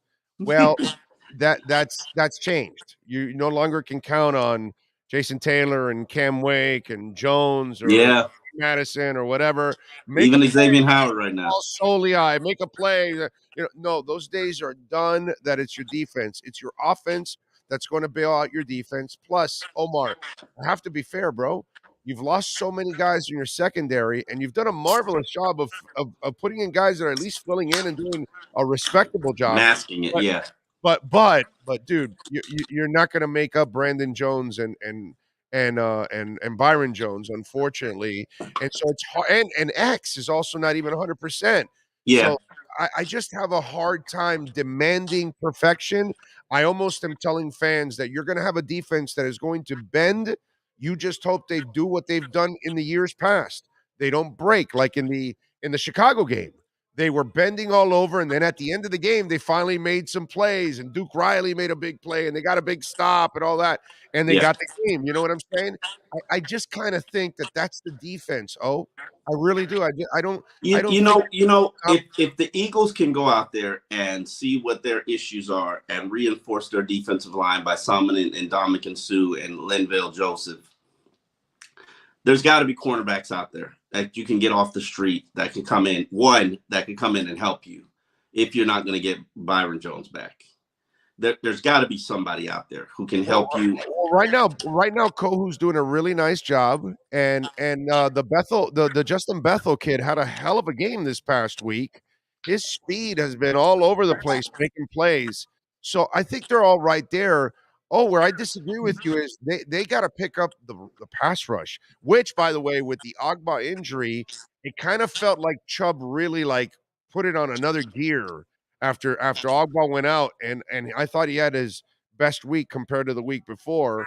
I think the real key to mask that secondary, they've got, and you just talked about it. Those guys have to get after the quarterback, dude. They got to cover better too, because the coverage leads to sacks. And I say this all the time. I'd never covered a Dolphins team where they didn't need 6 cornerbacks to make it through a season. Obviously, you're probably at 6 right now. I just feel like they're one short. They're one more short. And by the way, they're playing with 5, 6, 7, and 8. You do know that, right? As soon as they get that 8. one back. Okay, it's X, Byron, Needham, and Trill Williams. Those were your top 4, and now you're playing with 5, 6, 7, 8. That's Noah, yeah. No, he's 9. He's 9 now at this point. I mean, it's bad, bro. It's bad. What you've got out there. You know what I'm saying? It's just, and actually, I got to say, considering it all, I love what I've seen from Kohu, and I give the Justin Bethel kid a lot of credit. It's the Elijah kid, and then Noah, and that it starts to get to. But how many people are we going to ask them to go find? You found Trill, you found Kohu, you found Bethel, and it's like how many. Hey, listen, it could be that one roster move that prevents you from making it to the Super Bowl. That's the way I look at it. And I'm sorry, Chris Greer, you've done an amazing job. Don't let your secondary hold you back. Yeah, I think they probably tried also in the deadline to make a move, but it was tough. I mean, I still think tough. that if the Ndamukong Suh's out there cherry picking a team, there's somebody out there from a cornerback position standpoint trying to cherry pick to find a contender. Well, I can't. Let me make another point here. If it's something that those guys do in that front office, they know how to find secondary guys. So if they haven't found another one, I mean, it's got to be pretty dried up over there. You know what I'm saying? Because you could easily pick somebody from a practice squad, and they haven't done that either. That's true. But then you got to make that commitment to keeping a guy for 4 weeks. I don't know if that's a very good point. That's a very good point. I'm looking now. I just have, I just got to give them the benefit of the doubt because they've been so exceptional finding DBs and safeties that this is one of their strengths, actually. So if they're having trouble finding another guy, I got to think it's pretty tough sledding right now because there's been so many injuries, in the league. Yeah. So that's the other thing. I'm looking up guys now. We just had an XFL draft yesterday too. Yeah. But even like I'm trying to see if Chris Harris Jr. is playing right now. Somebody like that. Not to say that. I don't know. Yeah, he's in New Orleans. Apparently. I don't think Janoris Jenkins signed with anybody. I don't think. Yeah, that's one of the guys I don't think Joe Hayden signed with anybody. There you go. And I know there's some guys out there, but I don't know. I don't know where they're at. I don't know where they're at health wise. I don't know where they're at physically. All those kind of things, as you know. At this point, if they're not taking care of themselves, that's a tough person to bring in. But you don't know that. You could take a look at Janoris Jenkins and Joe Hayden. I'm just saying that's the one position that it looks to me like if it's always going to be the weakness, it's always going to be what holds you back from maximizing your potential. I said that from the beginning of training camp, and I remain consistent about it. And hopefully they'll figure out a way to address it, or somebody at Kohu will get drastically better, and we'll see. Mr. Bonafide 861 sent us a super chat, and he says, Omar, remember with Flores, Finn struggled to stop the run. With Boyer, they struggled to stop the pass with mostly the same team. What's changed? Well, with Boyer, everybody's injured in the secondary, my brother. How are you going to say that? I would say this. I mean, and Brandon Jones is out now. That's an enormous. Those are two enormous losses for this secondary. And then Needham's out. That's your slot. So you're missing three of your top players in your secondaries. That's not a fair comment on your part, Mr. Bonify. But you go ahead, Omar. Yeah, but and opponents are averaging 4.6 yards per carry, and I know Dolphin fans will tell you, "Oh, that's because of the scrambling quarterbacks." And I'm like, okay, sure. That's true. It is true. The The running backs don't kill them. You can put all the running backs together. You'll see they don't kill them. It's Lamar. It's Justin Fields. And was there one more guy that got a bunch of yards? Oh, the running back, the Brees Hall. Yeah, Brees Hall. Brees Hall's a stud. But giving up yards to Brees Hall is not something surprising. If you watch that kid play, I know it's the Jets, but I got to give them credit, bro. They found themselves a freaking stud. That kid can play. He's a stud. So is that team, that Jets team. Pretty good team. I don't buy the quarterback. Yeah, I can understand where you're coming from. I'm not buying the quarterback, doggy. That's one thing that I'm not buying. All right, so we haven't talked enough about Tua. Your thoughts now at the level that he's playing right now. Efficient, just like him and Mike McDaniel talked about. There's just a level of efficiency that's no wasted plays, no unnecessary sacks, third down conversions. And I know they're third down conversions. I looked at it earlier and it wasn't that impressive, but it's pretty impressive with Tua as a starting quarterback. He's just playing at an efficient level right now that's hard to match. If you could talk all you want about there being another quarterback who's out there playing better than Tua, but there isn't. Not even Patrick Mahomes, not Josh McDaniels, certainly not Geno Smith. Nobody's playing at Tua's level right now, and hopefully that continues for him. Yeah, and listen, MVP talk is legit, right? Yeah, no. I've sat and I've watched and I've listened to a lot of people say Tua's in the MVP conversation this week, and I hope it's not an about face opportunity to say, see, when I told you when he loses a game, finally this season. I think he silenced majority of his critics. Props to you for never wavering, being on that Tua train, and Tuanon board member. Everybody who's a member of Tuanon, you can gloat and you can tip your cap and you can say I was right. And he was never the problem. That's what I kept saying. I'm sorry, but he's never the problem, bro. I don't know I've only worried about injuries with that young man. That's it. That's the only thing that would scare me off of him. Outside of that, I never wavered that he was a player. He's always been a player, bro. Too accurate, bro. The it factor is just there. And you see right now, it's easy to see the comparisons to Drew Brees. It's very easy. He's Montana, not Brees, but go ahead. That's fine. That's fine. I'm going with Montana. That's what I'm going with. That's my guy there. I think he's a lefty Montana is what he is. Maybe. I look at it from quick decisions, accuracy, and I love the offense. So the movement, the play action, the rollouts, love it. Love everything about it. Always loved it. Yeah, McDaniel is wow, right?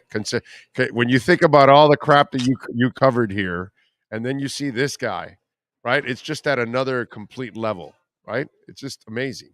I like McDaniel, and I want to buy in so bad. The problem is I've just never seen anything like this. It's so unorthodox. You need a bigger sample size. It's too real to be true at the moment for you. It's like, damn, this is too good. It's okay. Something's gonna happen here, right? Is that what you're saying? He's the homie. He's like the homie coaching your team. Like you call him, everybody calls him Mike. Like what coach? No, Tua calls him Beast. I don't know that. Yeah. Oh yeah.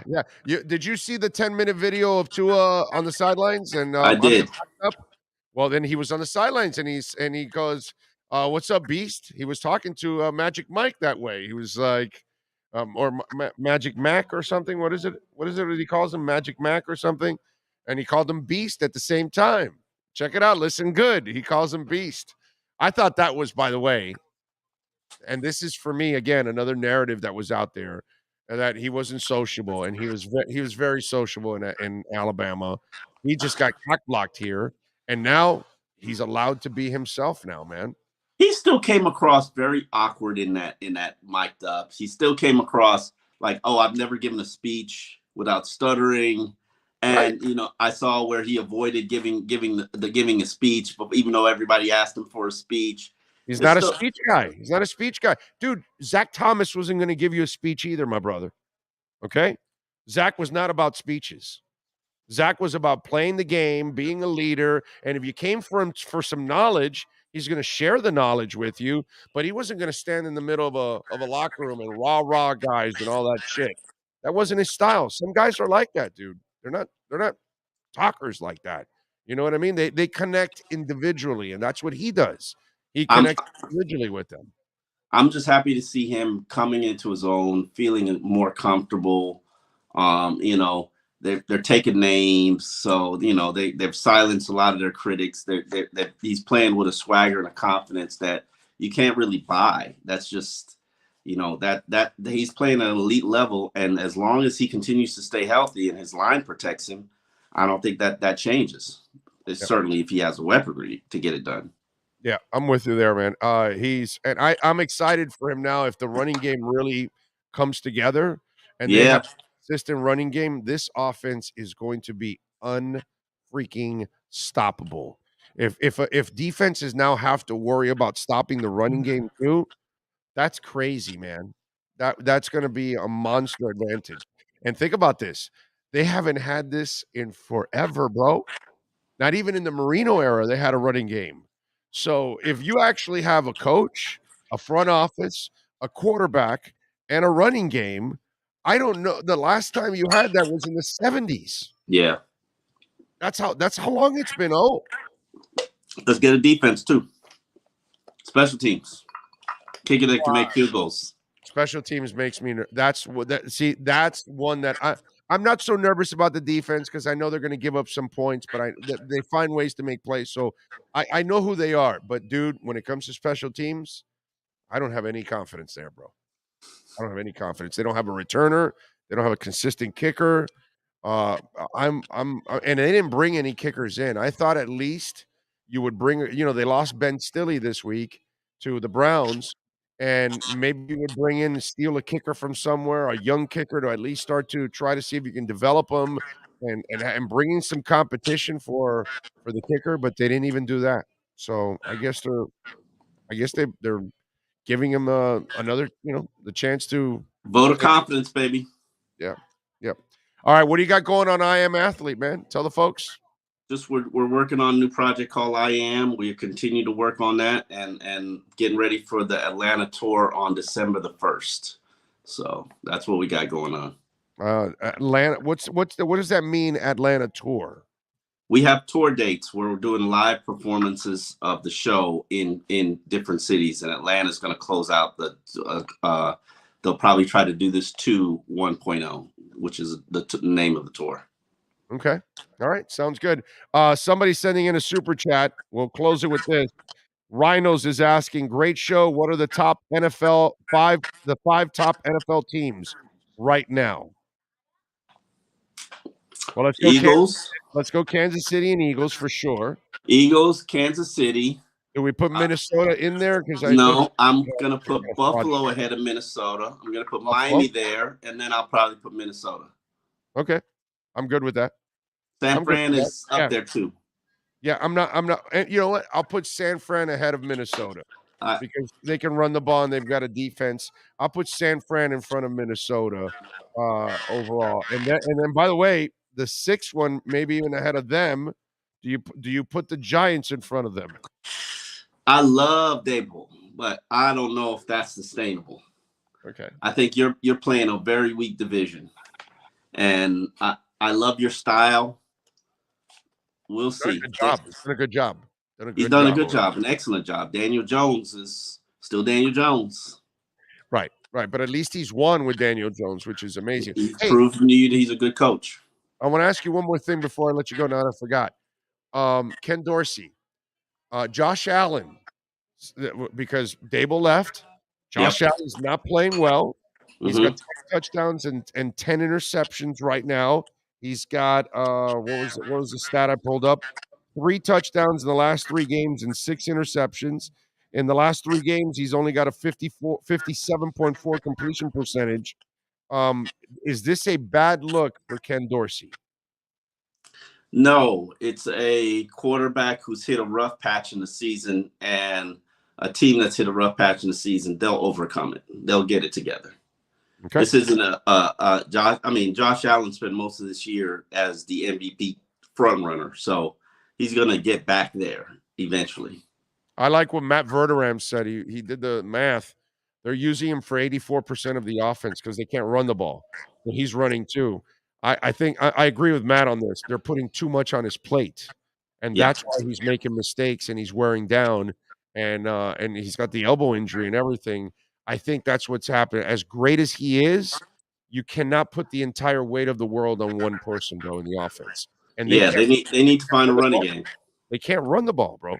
They cannot run the ball. Green Bay started doing better when they started running the ball effectively, and the Buffalo Bills, they got to do the same thing. The game just got moved to Detroit. I know, and not only that, you're putting him running the ball, and you're putting him at risk for injury because he's taking hits that he doesn't have to take hits. He's a huge man, though. I don't care how big he is, bro. They'll break you in half either way. All right.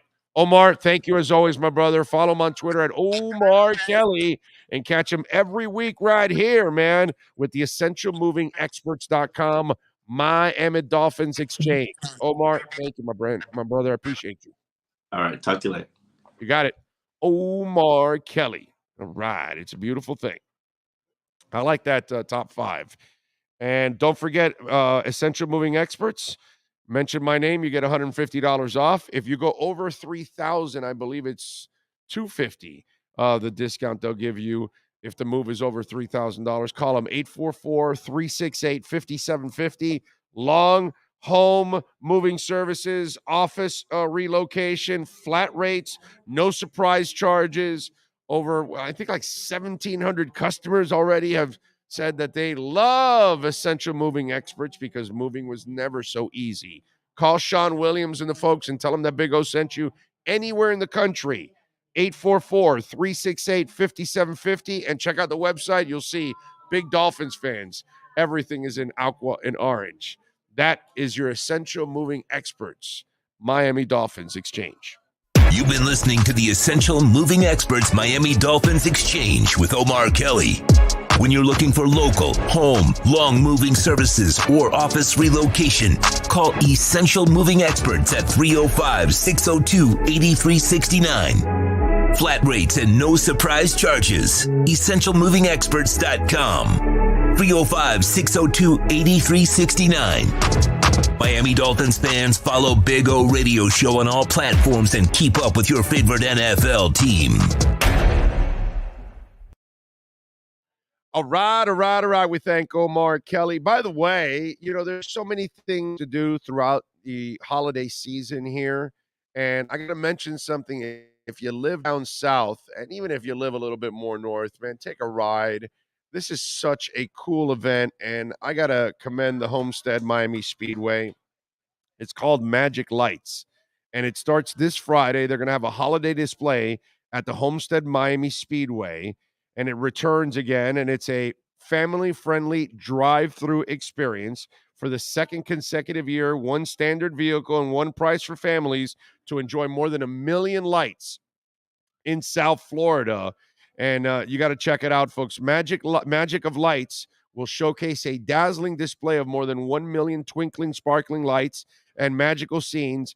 Tickets are on sale. Go visit magicoflights.com/homestead, magicoflights.com/homestead. For the past 5 years, Magic of Lights has been a huge hit for the holiday fun at Daytona Speedway. Now it's set for the second consecutive year at the 1.5 mile Homestead track. Kids from ages 1 to 92 and above, by the way, will be mesmerized with the colorful lights, holiday scenes, and a cast of characters. Families, couples, friends, social and work groups can enjoy the happy holiday experience by taking advantage of this incredible pricing. Standard pricing November 3rd through the 8th. By the way, they've got $20 per standard vehicle in advance, $25 at the gate. Weekdays, Monday through Thursday, $30 on weekends, Friday through Sunday. Limo, party bus, 15-passenger vans are $50 weekdays and $55 on weekends.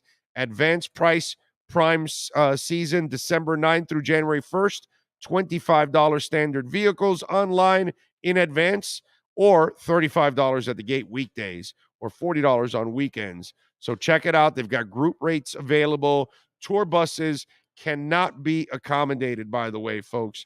But check it out. Go to Homestead Miami Speedway. Go to the website. You can check it out for yourself. Again, magicoflights.com/homestead. I am going to go with the wife to that tomorrow, actually. I'm going to go check it out tomorrow. A little busy on Saturday. We got the game, and we'll be at Walk-Ons on Saturday. So come on out and join us at Walk-Ons on Saturday.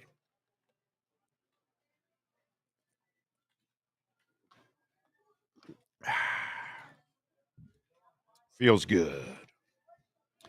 So Tua wins FedEx Air Player of the Week, and he wins it now 3 weeks in a row after sizzling the Cleveland Browns. The man is passing for 71% completion percentage, 2,265 yards, 18 touchdowns, 3 interceptions. He's now 7-0 in games where he started and finished. I love how people have picked up on that stat all over the place. Saw it on ESPN and all that stuff. And so we've had some fun with that stat, as he is the only undefeated quarterback in games that he has started and finished. Not surprised that he won the award, but it is pretty amazing to be the player of the week 3 weeks in a row. The level that he's playing, it's just so amazing to see. And you think about this. This is the difference with what's going on with Tua and with Mike McDaniel. In years past, we had we had 1 year where the Wildcat was all the rage, and for a couple of games it tricked some teams, but eventually they caught up to it, and it was a gimmick that they used for that year, and it helped. You have the Jay Ajayi where he's running crazy. You have the Lamar Smith. You have the Ricky Williams years. You have the 1 year with Gase where you go 10-6 and Ajayi, right? But none of this has ever been something that's sustainable. And you've never had really a quarterback for the Dolphins to win 3 weeks in a row and be the best quarterback in the NFL. That's never happened probably since the days of Marino. I don't think it's ever happened since Marino that you had a quarterback that was the best quarterback in the NFL 3 weeks in a row. This kid is.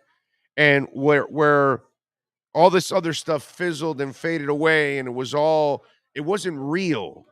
This is real. And this is why I tell you, stop living in the past. I tell you, get on this bandwagon, enjoy it. You can feel confident about them. Look, I don't know if they're going to win the title or not. I can have fun with it and go rent a house in Arizona and be ready for it and all that. But I know that they're going to win double-digit games. I know they're going to go to the playoffs, and that's something that they haven't done in forever. And I know they could even win a game or 2 or 3 in the playoffs. The potential is all there. This is not a season where I'm going to feel disappointed. I'm going to feel really good because I know they're building to be better and they're building to be consistent now. They've got the front office, they've got the coach, and they've got the quarterback. They haven't had that combination since, back in the day with Shula. It's awesome to see him winning the awards, to see the way the offense has developed, and to know that this isn't something that's a fly-by-night thing. This is real. I love it, man. This is not going to end like others that have teased us over the years, and they weren't really teams that could really do the things we want. Now you got a franchise that can do it. So good stuff there, man. All right, 855-912-1056 on the Welt and Rayom text line. That's 855-912-1056. Yes, sir. Jose Borregales is off the waiver wire. Who picked him up? The XFL. Oh, okay. The Orlando Guardians, which are now the Orlando Hurricanes, They have Charleston Rambo, Gerald Willis, and Jose Borregales on their team. All right. So good for him. Now that's why he wasn't invited to our camp. Obviously. Yeah, no, exactly. Well, this is good for him because now he can actually literally go out there and kick. Yeah. And prove to people that he can be a kicker and be consistent, and then maybe he can get a job in the NFL next year. You know what I'm saying? Yeah, we know he's talented, but clearly he had some trouble with consistency. By the way, folks, don't forget to smash the hell out of the like button. Very important you smash the like button. We got 126 with over 500 watching. We work hard for you every day. Come on, man. Help us get that platform out to everybody out there. Other Heat fans and Dolphin fans and Marlin fans and Panther fans and Canes fans and Inter Miami fans.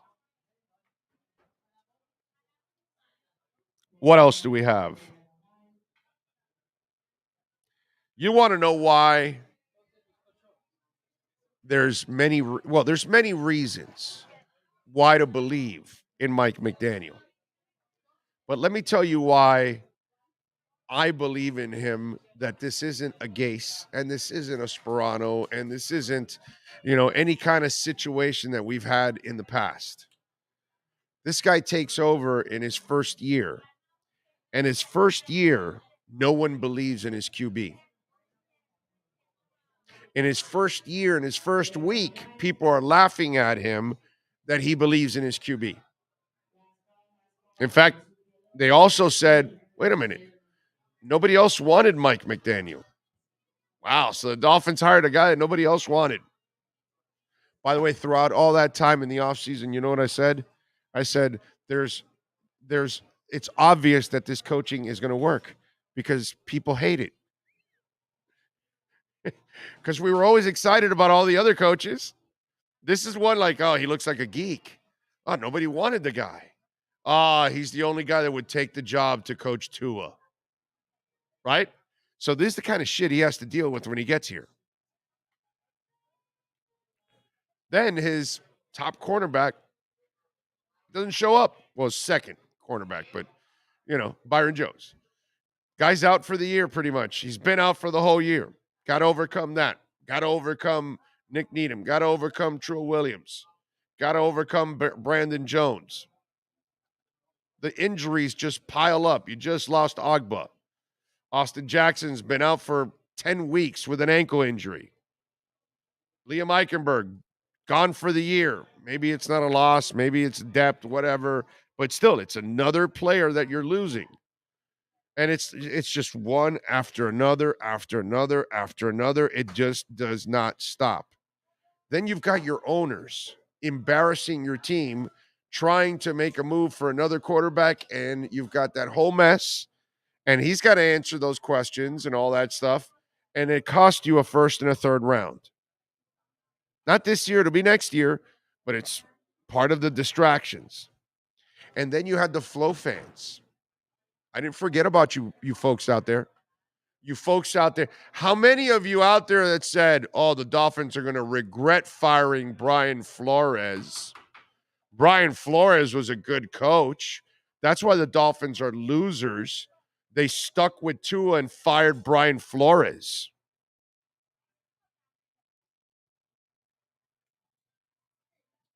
Chase Edmonds can't figure out the offense. Got to overcome that there's no running game. I mean, this man has had adversity after adversity. His starting quarterback goes out for 3 weeks. Then his backup goes out on the first play, filling in for his starting quarterback the following week. And you've got to play your third quarterback. And guess what? His third quarterback looked pretty prepared when he had to, when he gave him a week of preparation, all of that. This is why I feel good about this guy. Every shorthanded deck of cards you hand him, he gives you back an ace. It's amazing. And guys love him. They're playing hard for him. And he's got a mind that we cannot say it's just an average NFL mind. He's fooling the people that are at his level. His competition can't figure out what he's doing. To me, that's what's kind of stood out about a lot of this with Mike McDaniel. That when I start looking back at all the other coaches that you've had here, and it's like, yeah, I was fooled by this, I was fooled by that. This guy Philbin or Cam Cameron, they were disasters from the get-go, whatever. This guy has not looked like a disaster at any point. At no point has the moment looked too big for Mike McDaniel. Mike McDaniel is the real thing. And to me, that's the part I love, that as a football coach, as a human being, as a developer of talent, as a mastermind, the guy fills all the checkbox. Now, is it what you're used to, what I'm used to? The curmudgeon coach and no, it's a different kind of coach. He carries a backpack to work. He dresses stylish. He knows his 90s rap really well. It's a different kind of coach. And guess what? Human beings are different now. When I grew up and growing up 20, 30, 40 years ago, we were treated a lot different because society was different. And now human beings are different. And you've got to adjust with that. Same parents can't be the same parents in the 70s and the 80s that are now. Those parents might get arrested, might get their kids taken away from them. Why? Because things have changed. And Mike McDaniel is the kind of guy that is the kind of guy for these changes and these kind of players. Exceptional job by Mike McDaniel, handling everything out there. Very impressed. All right, 855-912-1056. That's 855-912-1056. If you want to get in on the Welt and Rayom text line, you can also reach out to us on Twitter. That's at Big O Show, as always. And remember, you can make a donation through Cash App or Venmo at Cash Big O Show. That is Cash Big O Show. Ohio John says, not only did McDaniel lose his QB for 3 weeks, the media tried to place blame on him for the injury. Yep, more adversity. Which was ridiculous, but whatever. Yeah. I mean, his rookie year as a coach, he was throwing everything at him, man. Everything. X is not healthy. Not only is Byron Jones out for the year so far, X is not even healthy. And he lost Brandon Jones. And you lost Nick Needham. I don't get it, bro. Just like you this is impressive. You're up for coach of the year.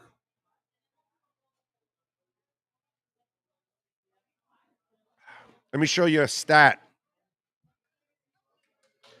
that I found on Twitter by Jason, forgot his last name, from Over the Cap. And Sean's going to bring up that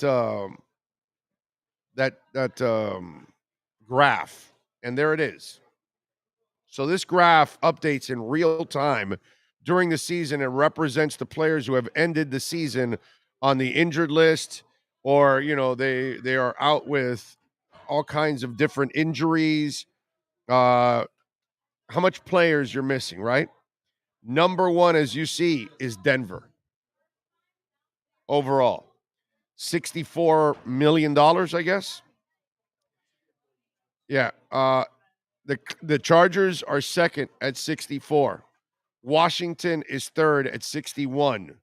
Tennessee is fourth at 61. Denver is fifth at 50. And Detroit is fifth at 50. And your Miami Dolphins is at 49,411 million. They are the sixth most team that has suffered injuries. So a couple of these teams have suffered a couple more injuries than Miami, but Miami is better than all of those teams. Miami has handled that better. New Orleans, not a contender. Detroit, not a contender. Tennessee, they got a good record. I don't know if I would call them a contender, but they got a good record. Washington, not a contender. The Chargers, So far, not a contender. And Denver, not a contender.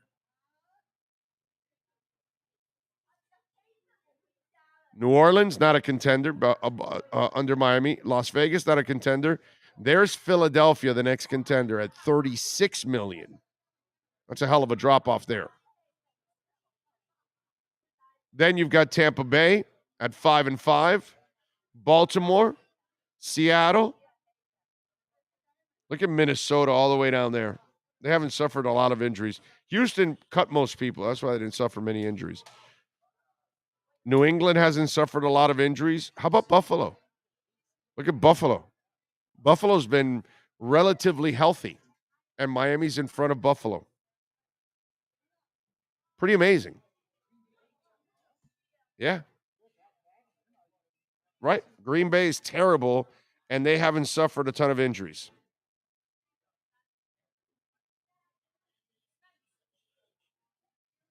Shows you how well of a job the Miami Dolphins are doing, the coaching staff, Mike McDaniel, the front office, because you got to have Kohu fill in, and Robert Jones fill in, and Brandon Shell fill in, and Veron McKinley fill in.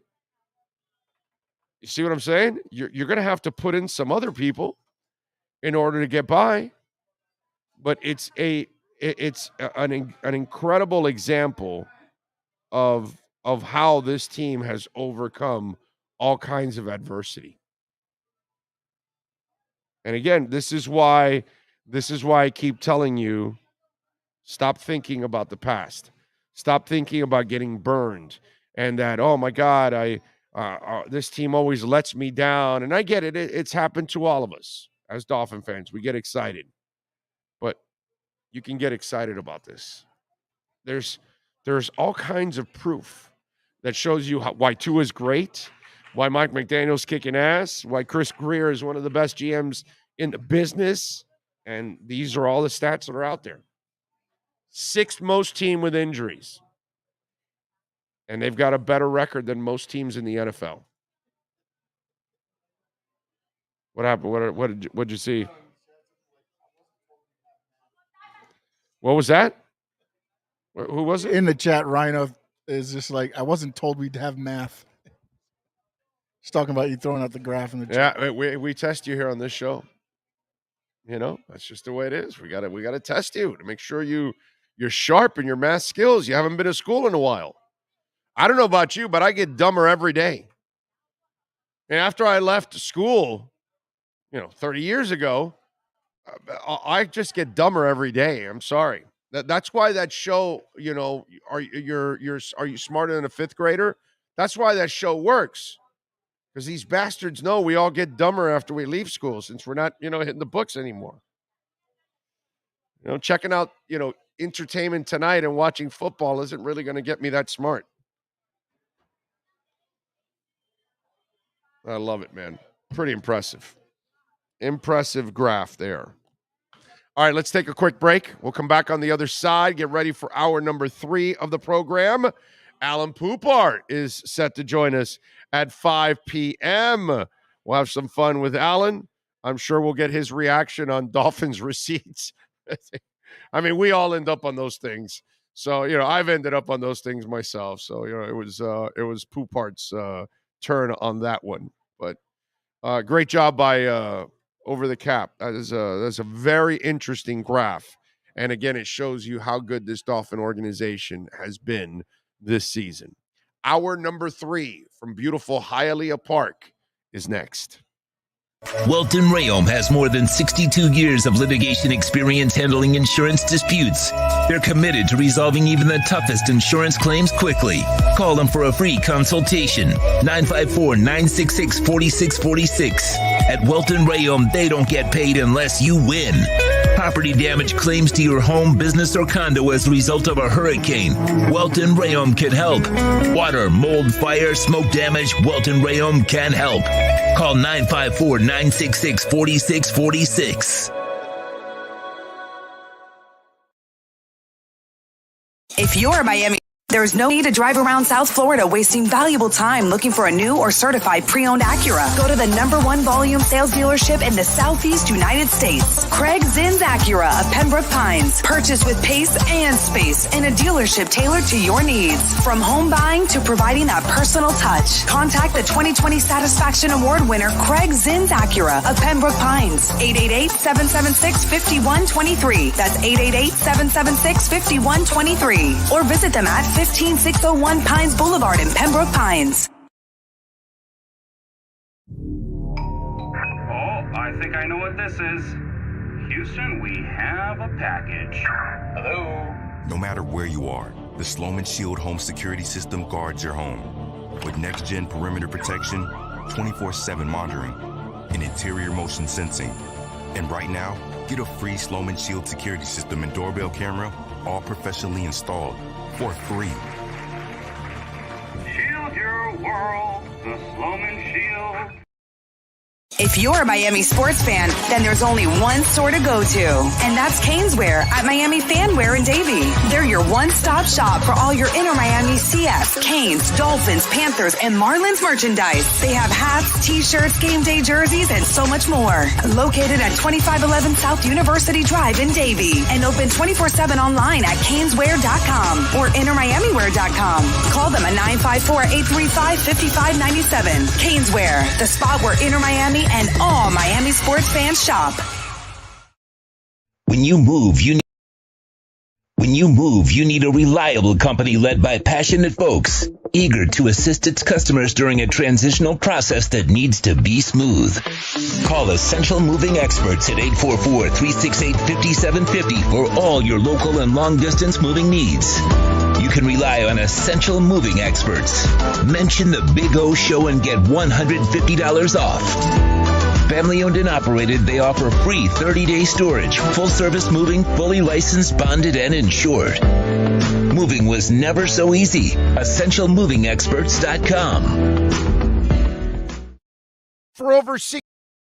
For over 16 years, EJDConstruction.com has provided South Florida residents quality craftsmanship, accurate project management, and exceptional service. That's why EJDConstruction.com is an A-rated member of Angie's List and the Better Business Bureau. When you're looking for the right custom home builder for additions or home remodeling, please call my friend Eric at 305-433-4843. That's 305-433-4843 for EJDConstruction.com. The viewpoints, statements, or beliefs expressed on the following program by the host, guests, or callers are not necessarily the opinions of FantasyAccess.com, Media Group Inc. ownership, management, sponsors, or website. Dolphins fans, time to get insight on your favorite team with your favorite reporter with an Expos hat. Sports Illustrated's Alan Poupart in our EJDConstruction.com Miami Dolphins report, exclusively on a Big O radio show. All right. There he is, the man, the myth, the legend that is Alan Poupart. How you doing, my man? You hanging in there? Yep, hanging in there. So I see it was funny as hell what they did on Dolphin receipt. We all end up on those things, freezing cold takes. And have you been on freezing cold takes yet? Right? Has that guy gotten you yet? Nope. No? Not yet? Huh? Is he frozen? Okay. No, I said I have not. Oh, okay. All right, because we all end up there. So what'd you think of the the production that they went into? Let me tell you, these Dolphin receipt people are they're committed. Would be a nice word for it. Another word I would use. I will refrain from commenting because any comment I make is not gonna be very nice. So I'll refrain. They're very cute. Sad that they have no life, but it's very cute. It was funny. It was funny. We all end up there, bro. We all end up there. That's for damn sure. All right. So this week, one of the things that I was actually talking with Omar about now, the running game. Obviously, it woke up against Cleveland. Cleveland sucks. We know that against the run. So it's kind of like a perfect storm. But How much of it was it real or Memorex? Because clearly Wilson is a much better fit than Chase. Yeah. And it looks like the left guard and the right tackle are doing their jobs. And obviously, hell, even Armstead's practicing once a week, limited basis, but still, that's a hell of an improvement. So, how much do you think the running game will improve in the second half of the season? Well, the other two, there are two issues, not issues, but there were two factors that came into play in the game against the Browns. Number one is the Browns were playing soft, didn't want to get burned deep. That opened up the front. The second thing is Cleveland's defensive tackles are, how shall we put it very nicely? Yeah, right. They're bad. They're bad. They're bad against the run. I know that's why it was a perfect storm. Their DTs suck. Period. In fact, they made a couple of roster moves on Monday involving defensive back, including Ben Stilley. So no, they have two very good defensive ends. Their DTs completely suck. And here's the fun part: the Dolphins' next game is against Houston, which, guess what, is even worse than Cleveland against the run. They're dead last in the NFL against the run. I know. They're horrible. The bottom line is, I do think the running game is going to become more and more of a factor. And yeah, without question, Jeff Wilson is just a massive upgrade over Chase Edmonds. It's not even close. Well, you were high on that one. You loved. I think you said something like you think that move will do better than Chubb or something like that. I think you're right. I think you said something. I was more jacked by the second half of that move, and I like the Chubb move. I was more jacked by that second move than I was with the Chubb move. I was like, holy shit. Yeah. I mean, talk about. I mean, damn. Like if you'd ask me, like, on that day, at the beginning of that day, would you acquire Jeff Wilson and trade Chase Edmonds for him? I would have said yes, please. I mean, of course. Yes, no doubt about it. And how much better is Tua in this offense going to be if they actually have a running game? That's some scary stuff, dude, because that's the magic of what they've done so far, is that they've had to overcome not having an impactful running game. Mostert has his moments, but it's still not an impactful running game. If you can actually put together, and that's why I wanted to ask you, because I don't believe it's Memorex. I know it's Cleveland sucks, and I know Houston will suck, but I just think that they're getting better in that area, and they will be more productive against the Bills and other teams. Are they going to dominate like they did Cleveland? No, of course not. But I think it'll be a respectable running game from here on out. Yeah, and I don't think it's been bad to this point. It's been patchy. There have been instances where they've had nice streaks, and but everything, they've done so well with the passing game that they haven't really focused on it. And now, I mean, it seemed like every time they ran the ball against Cleveland, it was 6 yards, 8 yards, 11 yards, 8 yards. And it was like, okay, I mean, Beautiful. It was awesome. No need to get too cute about it. Yeah, it was absolutely fantastic. All right. With Tua winning the FedEx Player of the Week 3 weeks in a row now, can you expect him to play at a higher level than this, bro? I mean, it is crazy. A 71% completion percentage right now. The role that he is on, I mean, it's impressive, dude. We haven't had the pleasure of watching anybody like this since Marino. Yeah, no, I don't know if the game against Cleveland was about as spotless a game as you can play from the quarterback position. He was brilliant, and I've never denied that. And by the way, ask me how much stock I put in the FedEx Air Player of the Week when it's voted on by fans. So the thing that is semi-surprising to me is that he hasn't won AFC Offensive Player of the Week during that stretch. They gave it to Jonathan Taylor this week. He had 163 total yards, 1 touchdown. Was that much better than what Tua did? I don't know. No, it's not. The week before Joe Mixon had 5 touchdowns. So that I understand. I don't remember who won it the week of the Detroit game. I don't know who got the award. But last week, I almost thought, especially lacking like a slam dunk, no-brainer guy has to have the award.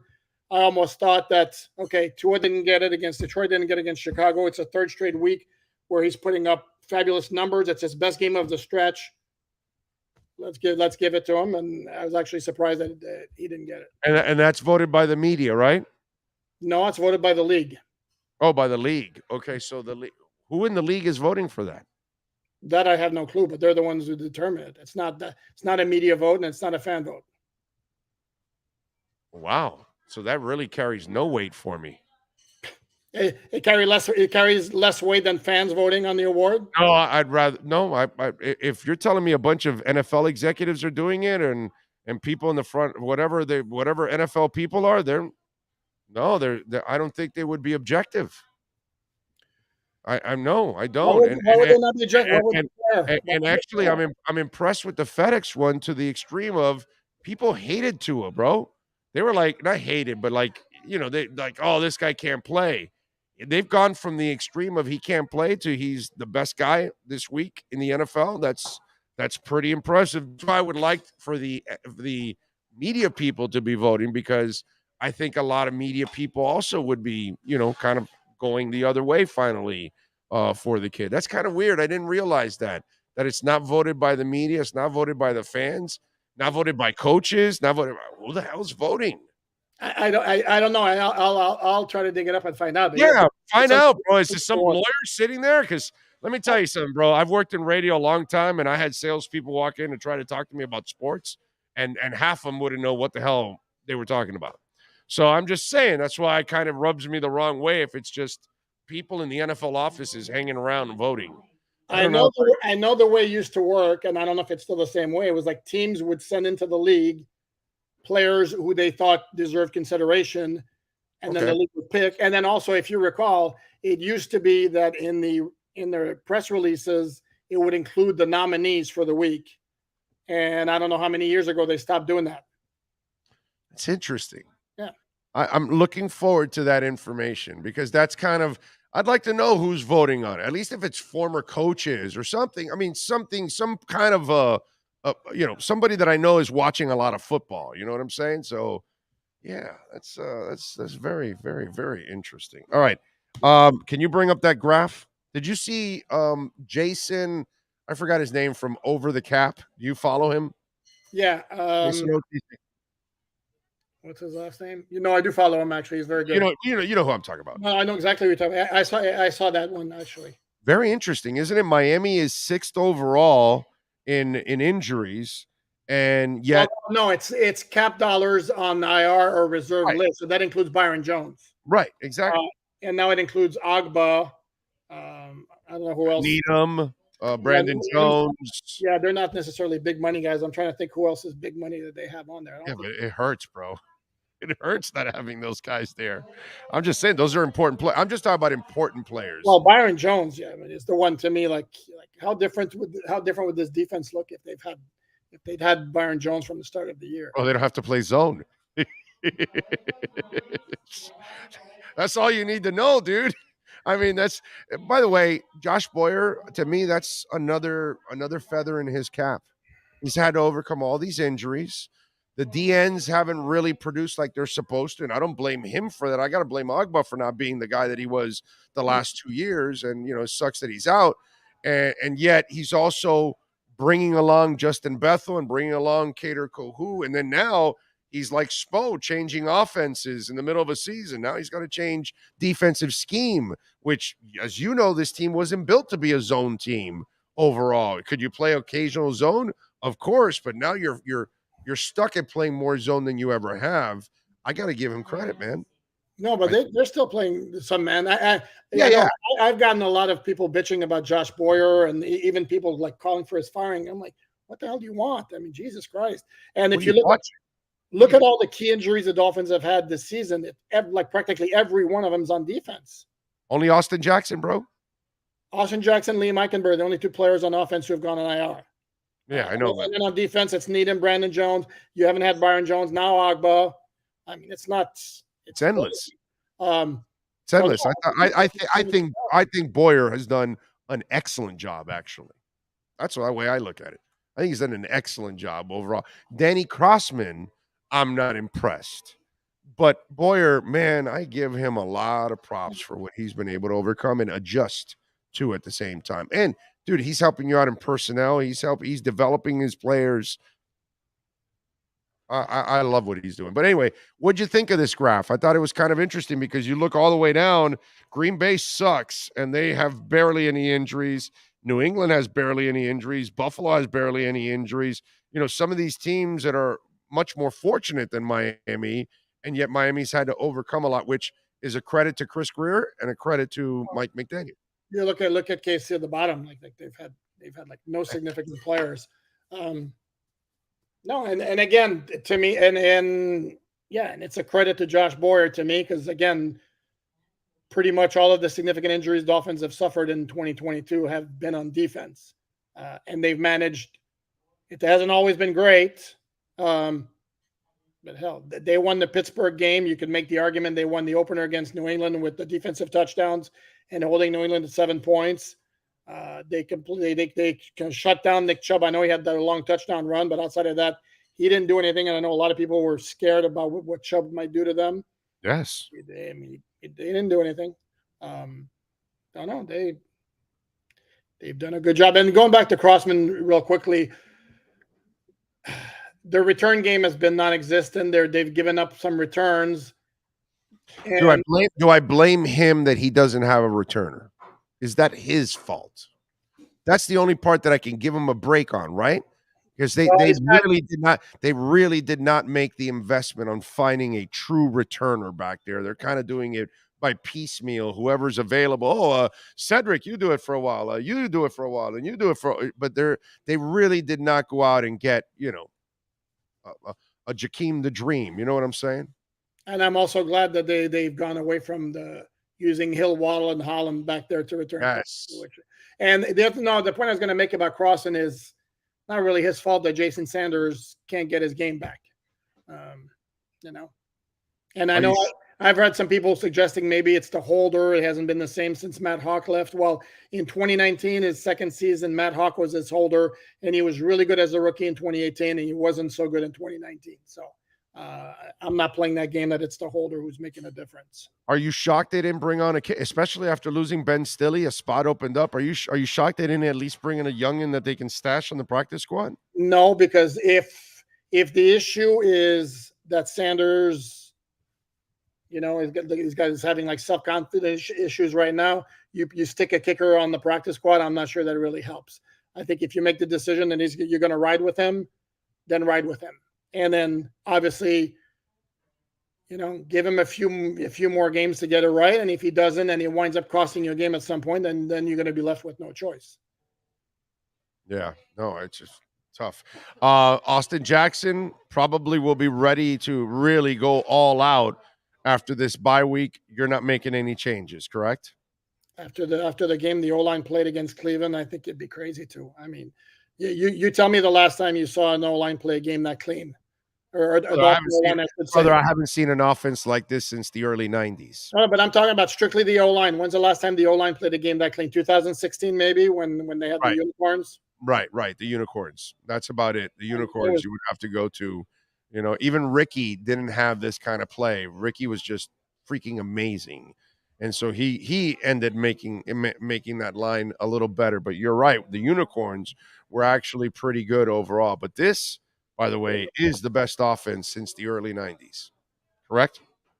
The early 90s. Right now, the way they're playing offense, I might go as far back as the 80s, right? Yeah. I mean, they're I'm just going to the early 90s because they were still pretty damn good then. Buffalo was the beast.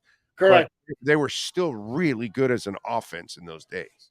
Yeah. And then, 90, 91, 92, they were good. Yeah, those years right there. Those early 94 when Marino came back, he had a really big season. Yeah. And here's the other thing. They haven't had a coach quarterback combination since what? Since Shula Marino, right? That's what you're looking at right now. So are you ready to say, is it real or is it Memorex because people have been burned with Gase's first year and Sperano's first year, and then it never was again the same. So are you amazed? Could this be running out, or is this different with the quarterback and different with the head coach? Your thoughts on that? Yeah, but right now we're at the bye after they've won 4 straight, and the offense has put up monster numbers the last 3 games. So I gotta put you on the ledge, bro. I gotta put you on the ledge. That way Dolphin Receipts has something more. I do not see a need to make grand declarations right now, other than to say that right now they're kicking some major league ass, and let's enjoy it, and then let's reconvene in a few weeks or after the season when we have even more data, and then we can make the grand declarations at that time. Yeah, grand declarations are better made when you really got to go out on a limb, bro. That's when you do it, bro. When the world hates Tua and yours truly saying he's not the problem, he's a star. You just got to fix everything around him. Grand declarations are fun that way, bro. You look bad sometimes, but sometimes it looks good. Yeah. And sometimes I feel like making grand declarations, and right now I don't. Sometimes you feel like a nut, sometimes you don't. I was hope. Are you an Almond Joys or a Mounds guy? Either one. Yeah, either one. Neither of them floor me. I'll make you sick. I'm a coffee crisp. Mounds is one of my favorite candy bars. Okay, no, that's fine. I'm a coffee crisp guy for my Canadian friends, or actually, I actually have seen it in Publix down here. What is that? Coffee crisp. It's a coffee flavored chocolate bar. Really? That sounds interesting. Completely outrageous. Wow. What's it called again? Coffee crisp. Okay. I'm actually going to try that if I ever see it. Look in the international food section at Publix. Okay. I like that. Yeah, I'm a loser. I actually like Mounds. Most people don't like Mounds. Like, chocolate and coconut are like, you're gross, dude. So I get it. I get hammered all the time for loving Mounds. No. So it's just not my favorite, but it's one of my favorites. It's probably in my top 10. I love Mounds. It's crazy. If I'm hungry and you put a bar in front of me, I'll have it. Okay. Yeah. No. Except for maybe a York peppermint patty. No. Yeah, I can't. Yeah, I can't eat that one. That one's not good for me. And as a kid, I didn't mind. Now, as a grown up, I have no interest in the Three Musketeer anymore. Don't like it. Yeah, I don't like it. It's pedestrian. Yeah, that mix inside just tastes kind of odd. All right, what are you working on alldolphins.com so every Miami Dolphins fan on the planet, including Dolphins receipts, checks you out? Well, they're more than welcome. Actually, I had some good stuff on today. You always have good stuff. What are you talking about, bro?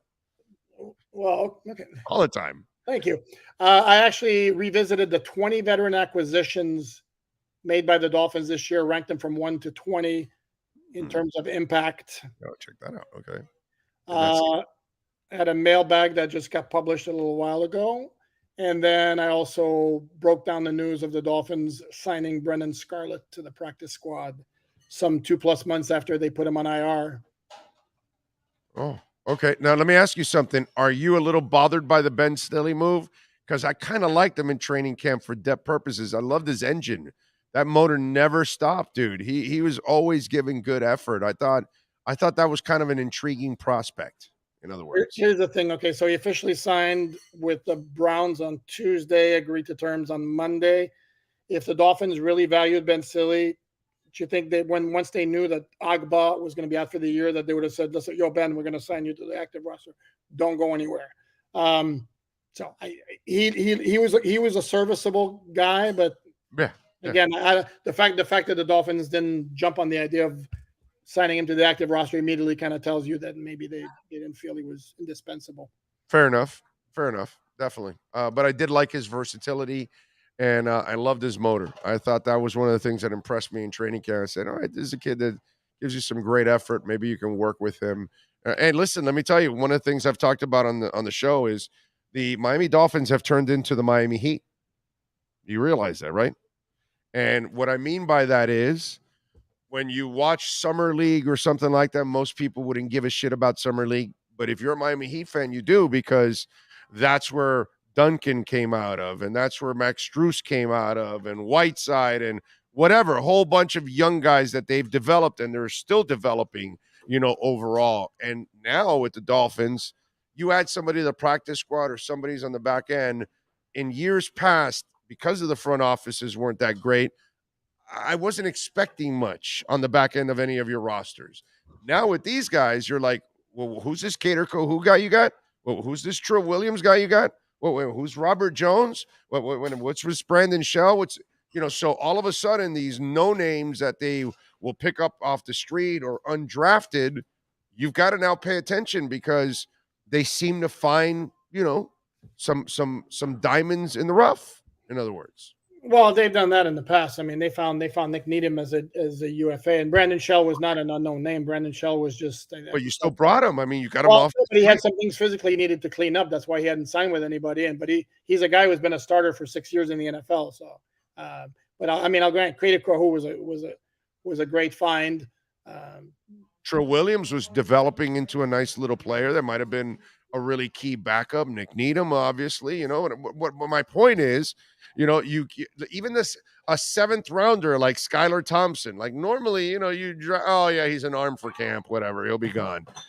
These guys, man, I'm just saying, it just seems to me like a much better front office that they'll just find guys that you would, you know, you just don't know. I'm still intrigued by what's the name of the tight end, the fast tight end that they. Yeah, exactly. I'm still intrigued to see what happens with him next year, because this year it's probably more about development than anything else and building up his body a little bit more. But I'm intrigued because obviously the speed, you just wonder, okay, what do they see in him and what can they develop? I just think the thing with him though is I'm curious because you recall he got a couple of shots early in the year and he screwed it up. Had drop in back-to-back weeks. Yeah. And I don't know if I've seen him on offense at all since then. So I don't know if at some point they're going to bring him back or resurface him or what. But Braylon Sanders, bro, they give him one shot. The poor kid dropped the ball. Practice squad. That's a different story. Like Connor's actually on the Connor's playing special teams every week. Yeah. I'm just curious to see if he gets another shot on offense before. I think they have no choice to keep him on the roster because people wanted him, and so they can't stash him. Correct. Yeah. They wanted to stash him, but they couldn't, unfortunately. No, there's something there with the kid, but again, it may be like you said that for now. And I don't know if there's a lack of confidence or what, but for now they basically relegated him to special teams only, and then they'll revisit him. Obviously, they'll have a decision to make with Gesicki next off season once he's a free agent again. Yeah, and look, like Sealer, another guy, they just find and get it off somebody else's team and bring him here, and the guys become a cornerstone of their defense, man. I'm just saying, it's pretty cool that I think it's a much better front office at unearthing talent. But then when Sealer was picked up in 2019, so I know, but that's what I'm saying. Over the years, that's what I'm saying, that they've developed into that team that they find players all over the damn place. That's my point. Is I think they're doing a much better job than any of the front offices of the past of unearthing talent at all levels. Is my point. You don't think so? No, well, again, I don't know what you're comparing him to. Every crap GM we've had here in the past. Okay.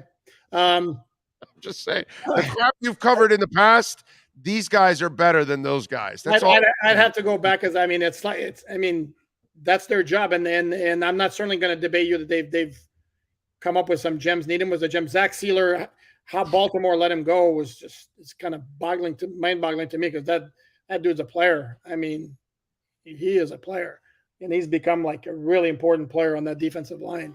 Big time.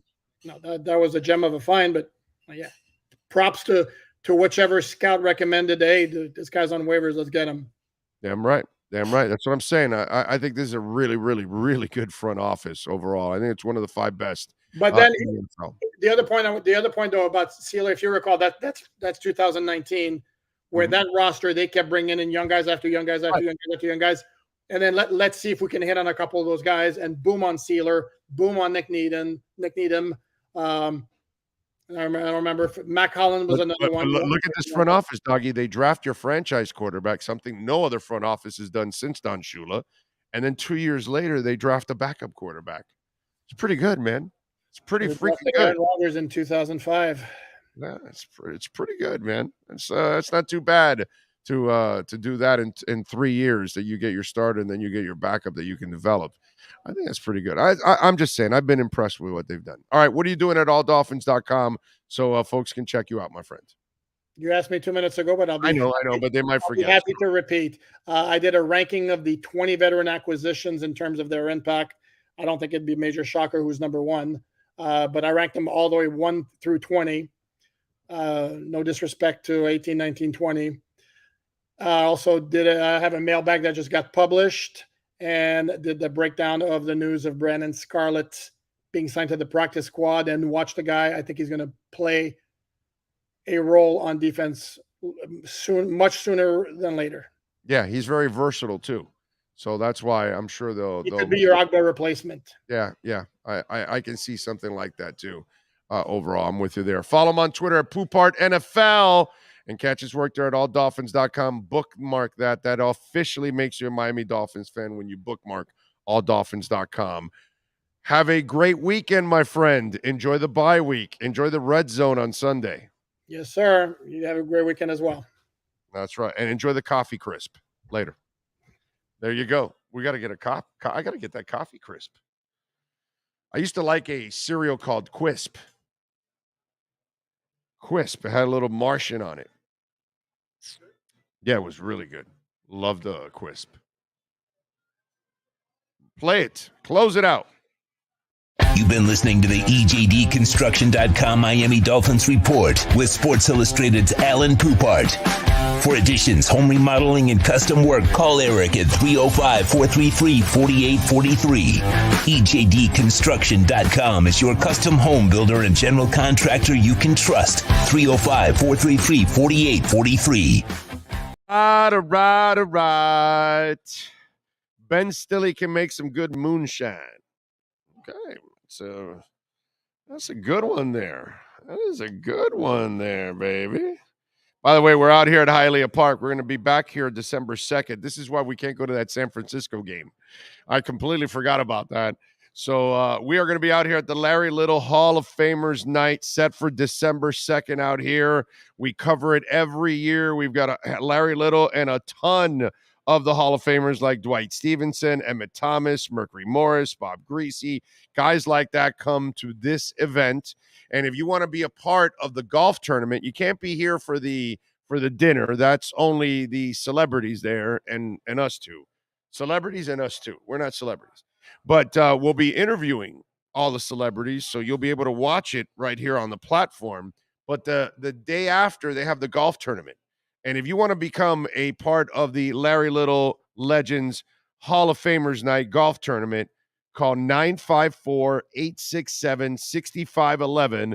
That's 954-867-6511 and tell them you want to become part of the foursomes for the Larry Little Hall of Famers Night. It is an awesome night out here at Hialeah Park. You can't come to the dinner, but you can watch it.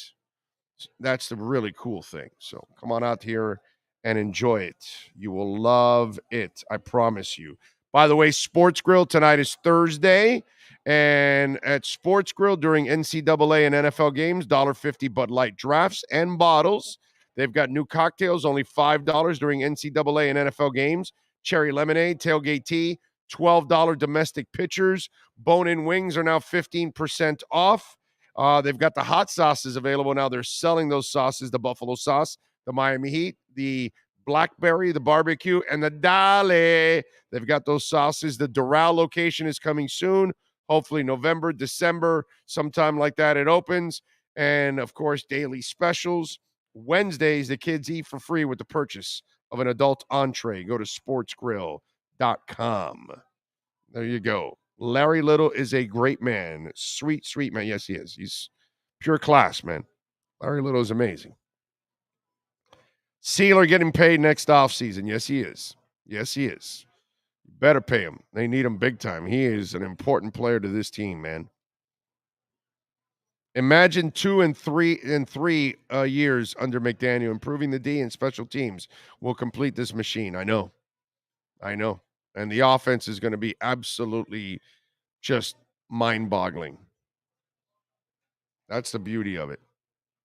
The offense is just crazy. So you see what happened? You know what happens when sports and business collide on this show? Sean Stanley? We like doing something. Tomorrow we're going to be at the KSDT CPA offices. But when sports and business collide, we love talking about the KSDT Sports Business Report.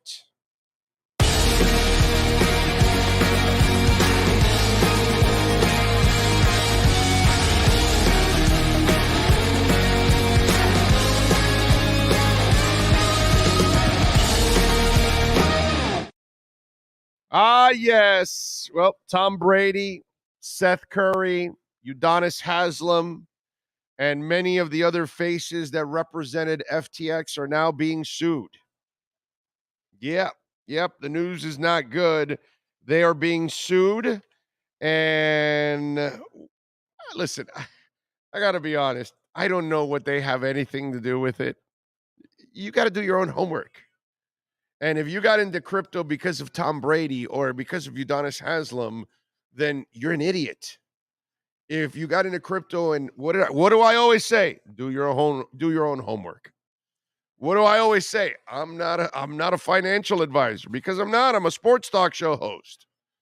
I love crypto. I follow it heavily. I feel like I'm very well versed in it and understand it and all that stuff when it comes to, understanding the market and what each of these coins and companies are doing and all that kind of stuff.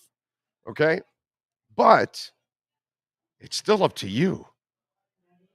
And so now investors, on behalf of also some of the clients, they're now suing all these names that were representing FTX. But they're just, pitch men and women. You still have to do, I can tell you, I love jumping off a cliff into the Niagara Falls. I do it all the time. Doesn't mean you should do it. You should do your own homework and study. Is that a good thing? What are your chances of living when you do that? You got to figure that out on your own. How many rocks are down there? There's a lot of things. Am I going to drown? You probably. Whatever it is that somebody's going to do, if you make that decision, it's up to you, man. Alethea, artificial intelligence token, right? The other day, it shot up. It went down a half a penny, and it shot up to 2 pennies. What did a guy tell me? Hey, should I buy it? And I said, you should never buy when it's parabolic. Well, guess what? I told him it's going to retract. It's going to come down. Went down to 1.2 penny. Now it's 2/10. It's over 2/10 of a penny. Okay, so it went down 8/10 of a penny. And that's exactly what I told. Now, I'm not telling him to buy. I just gave him a suggestion. I said, I wouldn't do it now. Wait till it comes back down.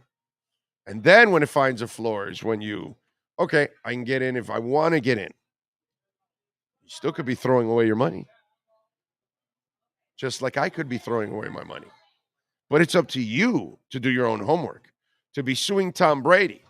And by the way, his profile, crypto people like to put the eyes, right? For those of you who don't know, this is like a crypto sign when you use your eyes and you put the orange and red in it. He took it off. It's no longer part of his profile. So he took that photo off. No more laser eyes. By the way, I just don't think that, and when I look at him taking away his laser eyes, I also wonder, was he really an investor? Or did he just have money in it, but he really didn't know anything about it? I don't know how much he lost. I don't know if he had a share of it. I don't know if he put physically his own money into it. There's a lot of things. But Gisele Bündchen is being sued also with all of this. UD? Because the Super Bowl commercial got it all started. Yes. Yeah, I'm going. Tommy Boy and Giselle. I'm getting in crypto. You in? Yeah. I'm getting in crypto. You in? So you're going to sue him because he said that? And you didn't go do your own homework? I'm buying heroin. You in? Yeah, I'll buy heroin too. Let's go. Only if I can sue you. Let's break laws. Let's go. Come on, man. You're going to be suing these people because they were representing Paris Hilton, Elon Musk. I mean, give me a break, bro. Come on. What was that? What were you going to say? No, I was watching because today I was able to watch a little Netflix, and I watched Leonard versus PepsiCo. Have you ever seen that one? No. It's when Pepsi back in the 90s ran their Pepsi points where you could collect points, and they did the commercial. Okay. And for 7 million Pepsi points, you could get a Harrier jet. And the guy ended up getting $7 million, so he sent it to Pepsi, and Pepsi was like, "No, we were just kidding. Here's your 2 things." And then it started a whole lawsuit for like 8 years. It went through. Did he get the jet? No. So- The judge in New York, because Pepsi filed what Pepsi did, they sued him. They sued the Leonard guy before Leonard could sue him. So they sued him in New York. So they got it in their backyard, and the judge found it. Okay, for so them, it must have been official rules. Then it must and have it not changed. been. Yeah, there must have well, not- no. Well, what they said was you could tell it was because in spoof? Canada they put the on the bottom, but in the U.S. they didn't. Oh, and then so- in the U.S. they remade the commercial and said 700 million, and then they redid again for a third time, and then at the bottom put "just kidding," right? Because but it was interesting. It was an interesting little thing. And Avenatti was actually, that's the first time his name, I think his name's Avenatti. Is that the guy? The one with Stormy Daniels? Oh, yeah. That was one of his first cases. He wasn't even a lawyer yet, but he was involved in it and getting him all over TV and publicity. All right. It was interesting. By the way, the KSDT offices have 3 offices here in South Florida. They have them in Dadeland, which will be there tomorrow. They've got them in Weston and in West Palm Beach, from forensic accounting and business valuation, management advisory services. They handle healthcare, property management, wealth management, estate and gift tax, family business tax planning, payroll, sales. They do it all for you, man. They can help your business grow. Call the great people at KSDT CPAs, 305-670-3370. This has been the KSDT Sports Business Report. KSDT CPA is one of South Florida's largest and one of the country's fastest growing accounting firms. KSDT is recognized by Forbes as one of the top tax and accounting firms for 2022. KSDT CPA is a full service firm that also excels in crypto. Visit online at ksdtcpa.com or call 305-670-3370. All right. The one and only Steve Calabro is in the house. Yes, sir. The general manager of this beautiful, beautiful entertainment complex known as Hialeah Park Casino.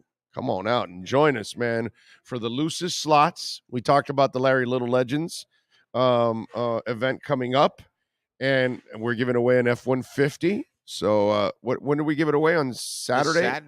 Not this Saturday. Next Saturday. Right, So after you got Thanksgiving. All weekend and all next week to earn entries. Get some You come entries. in, you play a little, you get entries. That's Come it. on Saturday, you get 1 free entry.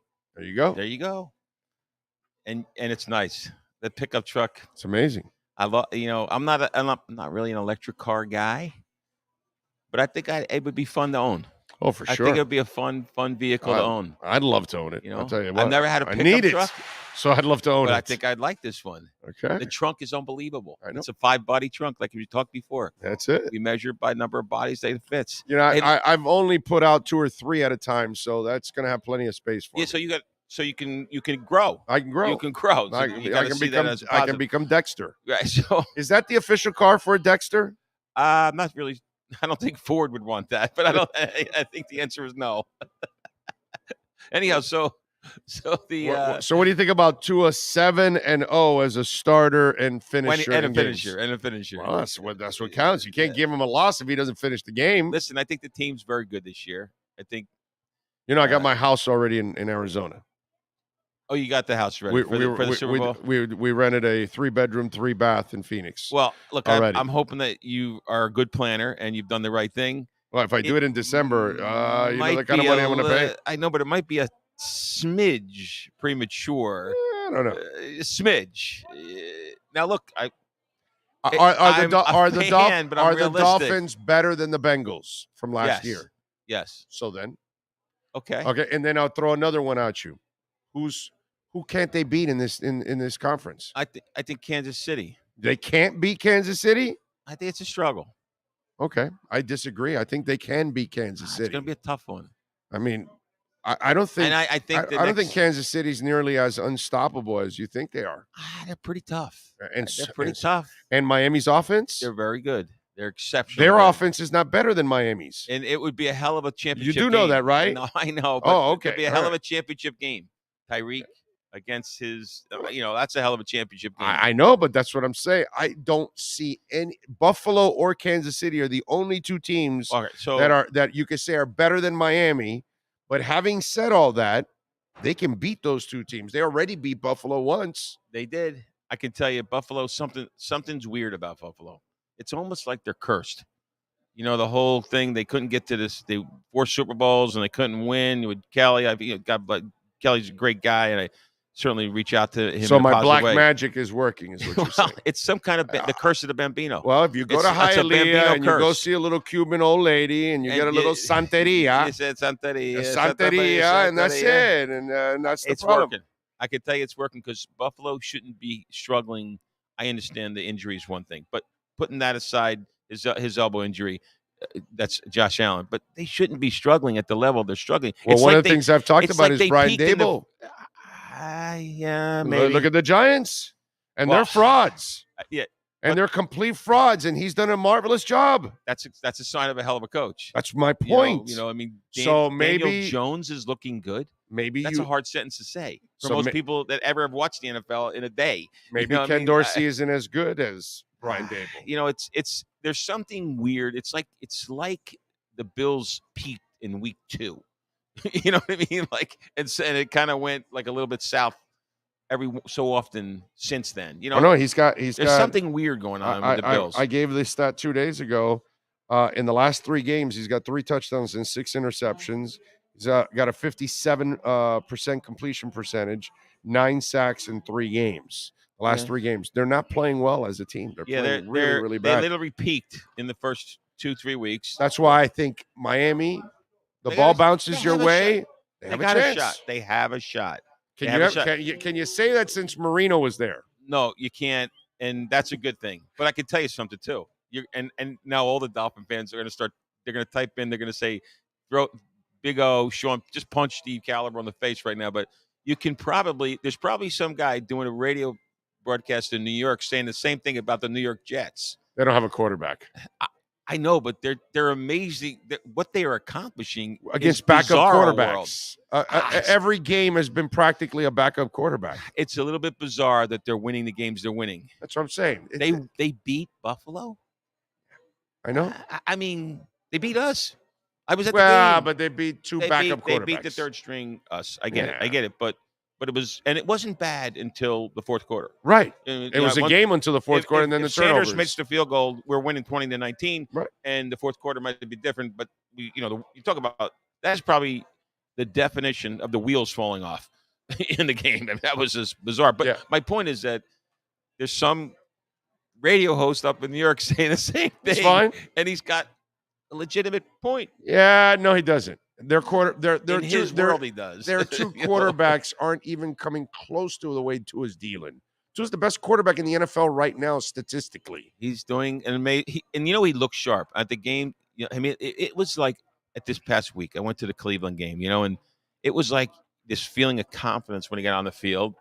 When Cleveland took the offense, you're like, there's going to be a mistake. Jabroni. You're not going to take Jabroni Brisket. And even serious. some of the other players on offense, something's going to happen. I can't take Zach Wilson serious unless he's banging a MILF. Outside of that, I'm not taking him. You should start taking him serious. Well, I'll take him serious in that case, but outside of that, I don't know if I'd take him serious. Listen, I wanted to start with this one. The Jersey Whites guy was 3-0. Yes.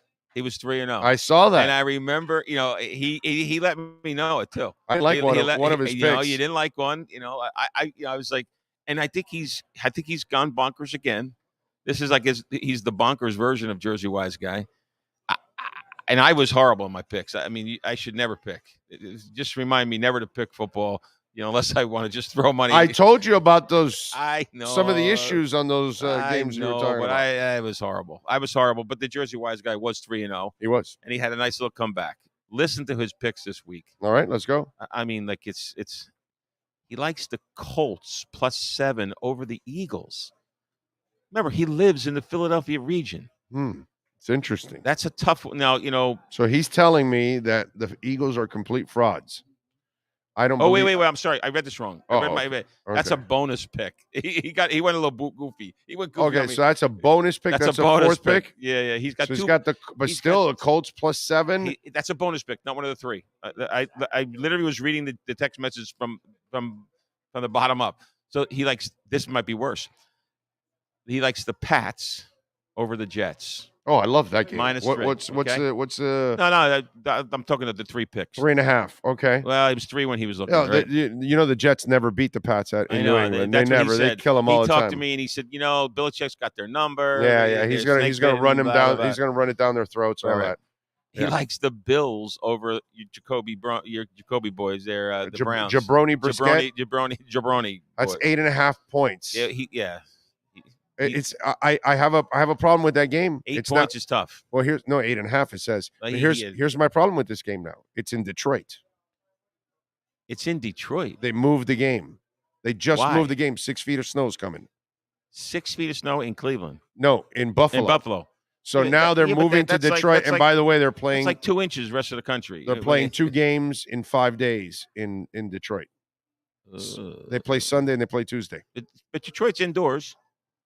But that's what I'm saying. But my point is, you went from a home field advantage in Buffalo to no home field advantage. You're not going to have a ton of Buffalo fans travel to Detroit. In fact, you have a better chance of getting Browns fans going to Detroit than you do. It's a drive. Yeah, you can make that. I guess you can make that drive. You're not going to make it from Buffalo. No, well, not out of the 6 feet. 6 feet of snow going around that lake. Are you kidding me? You're going to drive that? Hell no. No, you're not going for Buffalo. No, you're putting your life on the line by doing it. He likes the Bills. I got to talk to him tomorrow. In a crazy world, I'm telling you, I kind of like the Browns in this game. The Browns stink. They stink, but they can run the hell out of the ball. Chubster, yeah, he's good. And the Bills cannot run the ball, and all they can do is pass, and they've been turning it over. 8.5 points. That means you've got to blow them out by 9. 2 scores. I'm taking the Browns in this one in Detroit. I would not do it in Buffalo. But in I bet Detroit, you he didn't know that. This was this morning. This was at 8 o'clock in the morning. Right. Yeah. It just happened an hour ago. Yeah, they moved it. This text messages from. So do me a favor. Send him a text later, then I'll update it tomorrow if he wants to change his mind that it's in Detroit. We can add one of the bonus extras. I guess he was feeling a little confident with the 3-0, so we gave us 3 games plus 2 bonus extras. I don't know. I'm not really thinking. I can't figure the wise guy out. But now the next one, I questioned him. And I just want to know what your thoughts on this third pick. Steelers plus 4 over the Bengals. It's in Pittsburgh. That's a tough. I just don't like it. I don't like it, but the Jersey wise guy likes it. He's saying the Steelers are this is gonna be their game at home. And what's his name? Chase is out. The receiver's out. Yeah, he's been out, but they have 2 other guys. No, they got 2 very good guys, Boyd. Yeah, Boyd and T. Higgins. Yeah, T. Higgins are going to be a free agent. They're going to give him Higgins is being underutilized. They're going to give him like a $12 million contract, $15 million contract at the end of the year. Anyhow, so he likes the Pats, the Bills, and the Steelers. Okay. Tough. How many do you agree with? Pats. You go with Pats. Okay, you're on the Pats. Yeah, Pats against the Jets. They own them. Yeah. Where is it at here? -3.5. Yeah.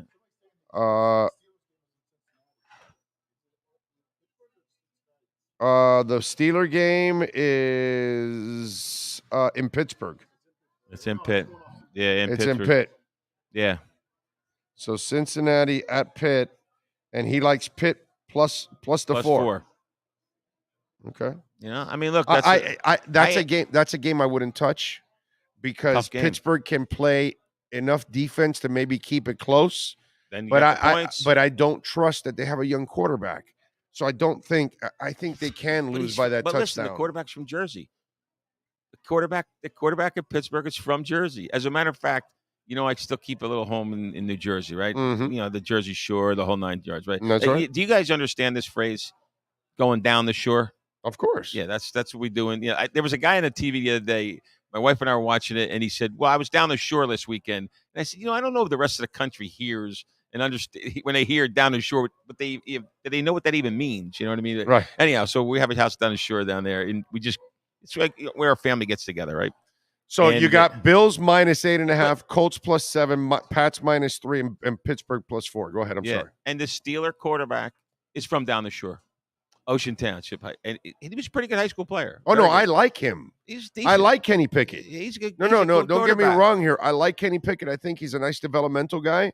I just think he's a rookie right now, so it's hard to ask him He's got to go out and outplay Joe Burrow.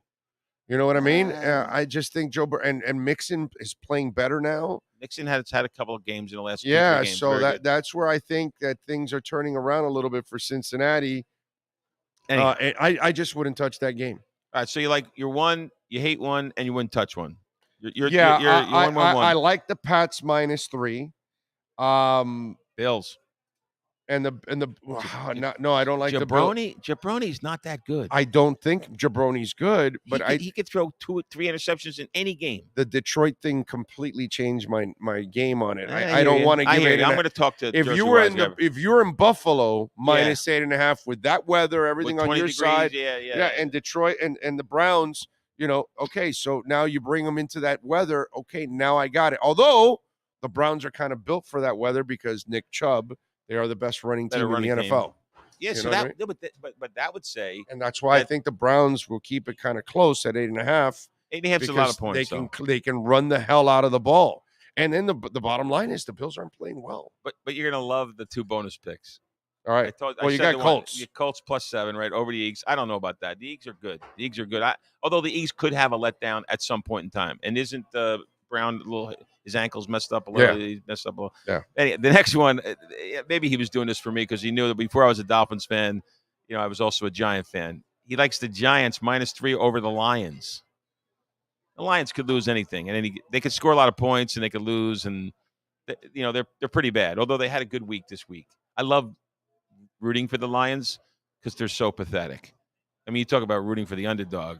The whole ownership, you see that picture of the Ford heiress. She's laying there, she's sitting there, and she's like, she probably doesn't even know what football is. And, I mean, it's just a mess. The Lions are just, and I like the coach. The coach is he's a likable guy. He's just not a coach. He's just not a coach. Right? So that's his pick. The 3 picks, but I can tell you, I will get back to you if Jersey Wise guy is going to sort of change his opinion on the Bills now that the issue has changed. Yeah. The location has changed. Yeah. And I'll tell you which bonus one he likes better. Let's see. Let's see what happens. The point is it's a tough game to bet on. Now, that being said, we need sports betting tomorrow in Florida. Yeah. You know what I mean? Yeah. To your listeners. By the way, how far are we from getting the damn app back? Getting what? The app. Oh, the app. That's the whole sporting thing? Yeah. So it's in the courts right now.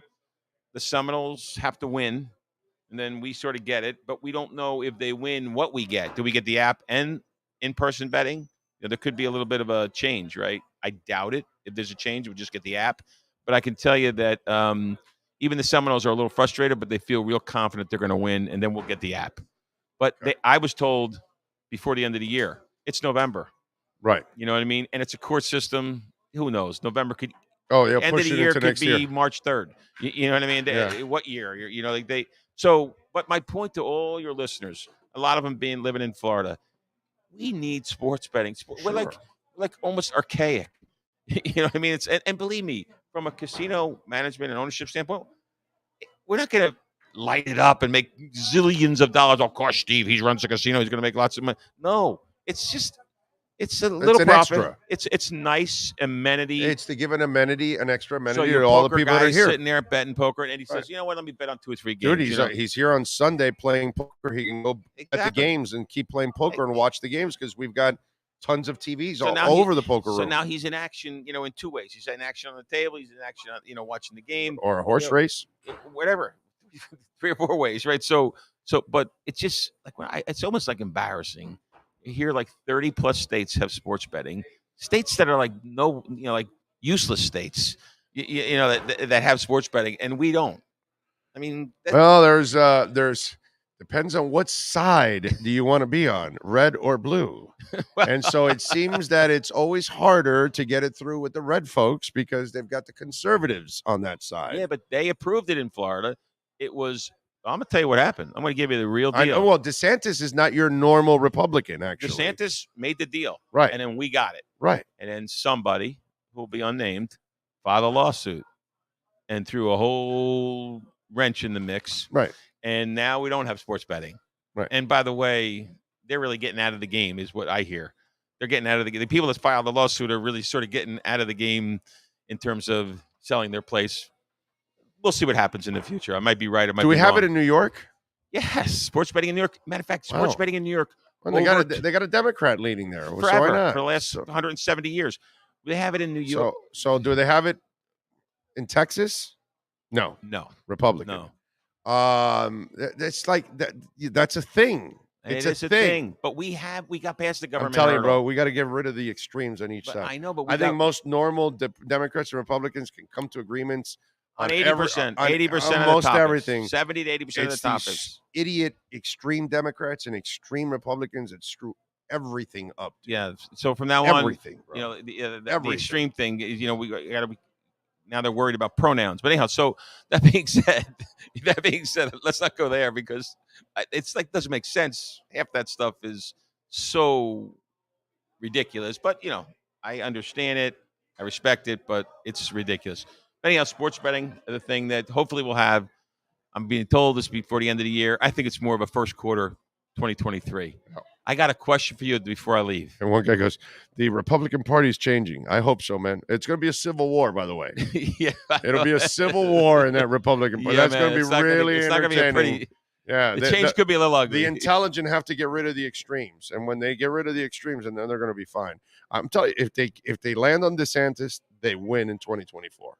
They win for a long time too. Yeah, if they go Trumpy, they're going to lose like dogs because he loses bigger and bigger every time. They're going to get no, but they're smart. They're getting smart. Not the easiest task. Well, the good thing was that all those people that he backed, they all lost. And because that's what he needed in order to get in there to help him, and now he doesn't have that. So yeah, I mean, who knows? Look, DeSantis is the guy. You know, he was here in Hialeah Park the night before election. Yeah. He was super. You know, he was just really super. He's done a good job in the state overall. He was here in May. I got an opportunity to meet him. All I can tell you is he's a common sense, regular kind of guy that thinks like a regular guy, and I think thinks about the average Floridian. That's my take on him. You take it whatever you want. I mean, and that was after a 20, 30-minute conversation amongst 3 or 4 people.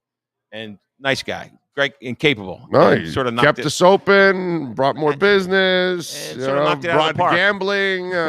Well, you know, it's sports like betting. Sports betting. We got weed. You know, it's not recreational yet, but that's coming. It's got to have we got to have that's coming. That's a vote. That's a statewide vote. Right, but that's coming. Yeah. But at least it's there already. You know, Yeah, so that will happen. we're progressive enough to do those kind of things. But you're right. We should have gambling. We should have sports betting. gambling. We should have sports betting. We should have legalized weed. Absolutely. It's 2022 now. You know, let's get on with it. Now, I will tell you one last thing. I'm changing direction. I'm going to my guru. I don't get involved in this subject. I have a reason for it. I'm not a big fan of it, but I'm not going to say the reason. But I love to know your take because it's a movie that we're observing. It's going to be a movie. In 2 years, you'll see the movie. We're going to watch it together. FTX? FTX. That for is sure. Bizarro World. It's Yeah. bigger than Enron and bigger than Madoff in terms of number of people and amount of money. Yeah. The combination of Madoff and Enron. And there was no reason for it to happen. But here's the part that blows my mind. Remember, I'm a common sense, simple thinker, right? Nobody was talking about it 2 weeks ago, really. Generally speaking. Maybe you were. Sean? Okay, but I was telling everybody to get their money out before it actually collapsed. No, but my point is, once it collapsed, they really weren't even talking about it. Right. That scares me. And because people are lazy. Okay, so after no. Don't blame the journalism. It has to do with the American public, the world.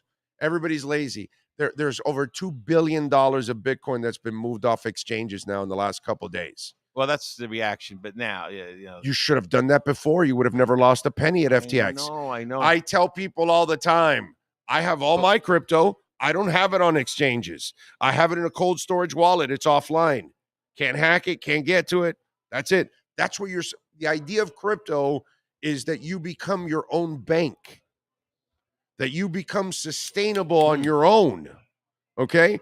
Like I can lend out money off of my Bitcoin and gain interest. I can be my own bank if I want to. I can lend money for myself if I want to, 2%. But I could not do that at a bank. Why did the mainstream news outlets because not talking about it. they're just as stupid as the average person in the world. Okay. 95% of the world knows nothing about crypto. I'll give you that. Yeah. No, I'm telling you because totally, I'm deep into it, and I run into people that have no. It's great for money laundering. I always love that one. Guess what? Everything can be tracked on crypto. You can't actually hide it. Well, let me ask you a question. Why when there's like there's a cyber hack, why do they ask for crypto in payment versus cash? Because it's either they get nothing or they get something. So they tell them, hey, we took 100 million from you because they hacked their bridge. Usually you don't hack the blockchain. You hack the bridge that gets to the blockchain because they don't build it right. So you hack them and you say, well, you're never going to get your 100 million. But if you give me 20 million, I'll give you back the 80. And so that's what happens because they can't cash it in either. Because once they stole it, like FTX right now, a guy stole a ton of FTX. He hacked it into the last couple of days, and he then sold all of it and converted it to Ethereum. But the wallet is there. Everybody sees it. The authorities see it. They can track that. So now he can't move it because the second he tries to cash, they're going to know who he is. And then they're going to catch him or her. The other day, about 6 months ago, they caught a couple finally. They had stolen, I think it was like $10-12 million in Bitcoin like 8 years ago. It was worth billions now. Oh. So they finally tried to cash in some, and they caught him. Well, but it is amazing, the FTX story. It's a movie. You tell me that. It's a movie. It's a movie. Sure. It's going to be and the party house in Bahamas with 10 kids and not kids, but apparently orgies and there's a sex tape out there now. Whatever it is. And I don't know. I saw that girl. I don't want to watch that sex tape. That's not a sex tape I want to watch. It's not necessarily my favorite either, but it's a bizarre story when you really think about it. It is. OMC should be the theme song. How bizarre? How bizarre. Anyhow. Let's see how the Jersey Wise guy does. Yes, sir. I appreciate the little education on the FTX thing. I tell you, the FTX thing, it just interests me. Yeah. A bizarre, weird thing that happened.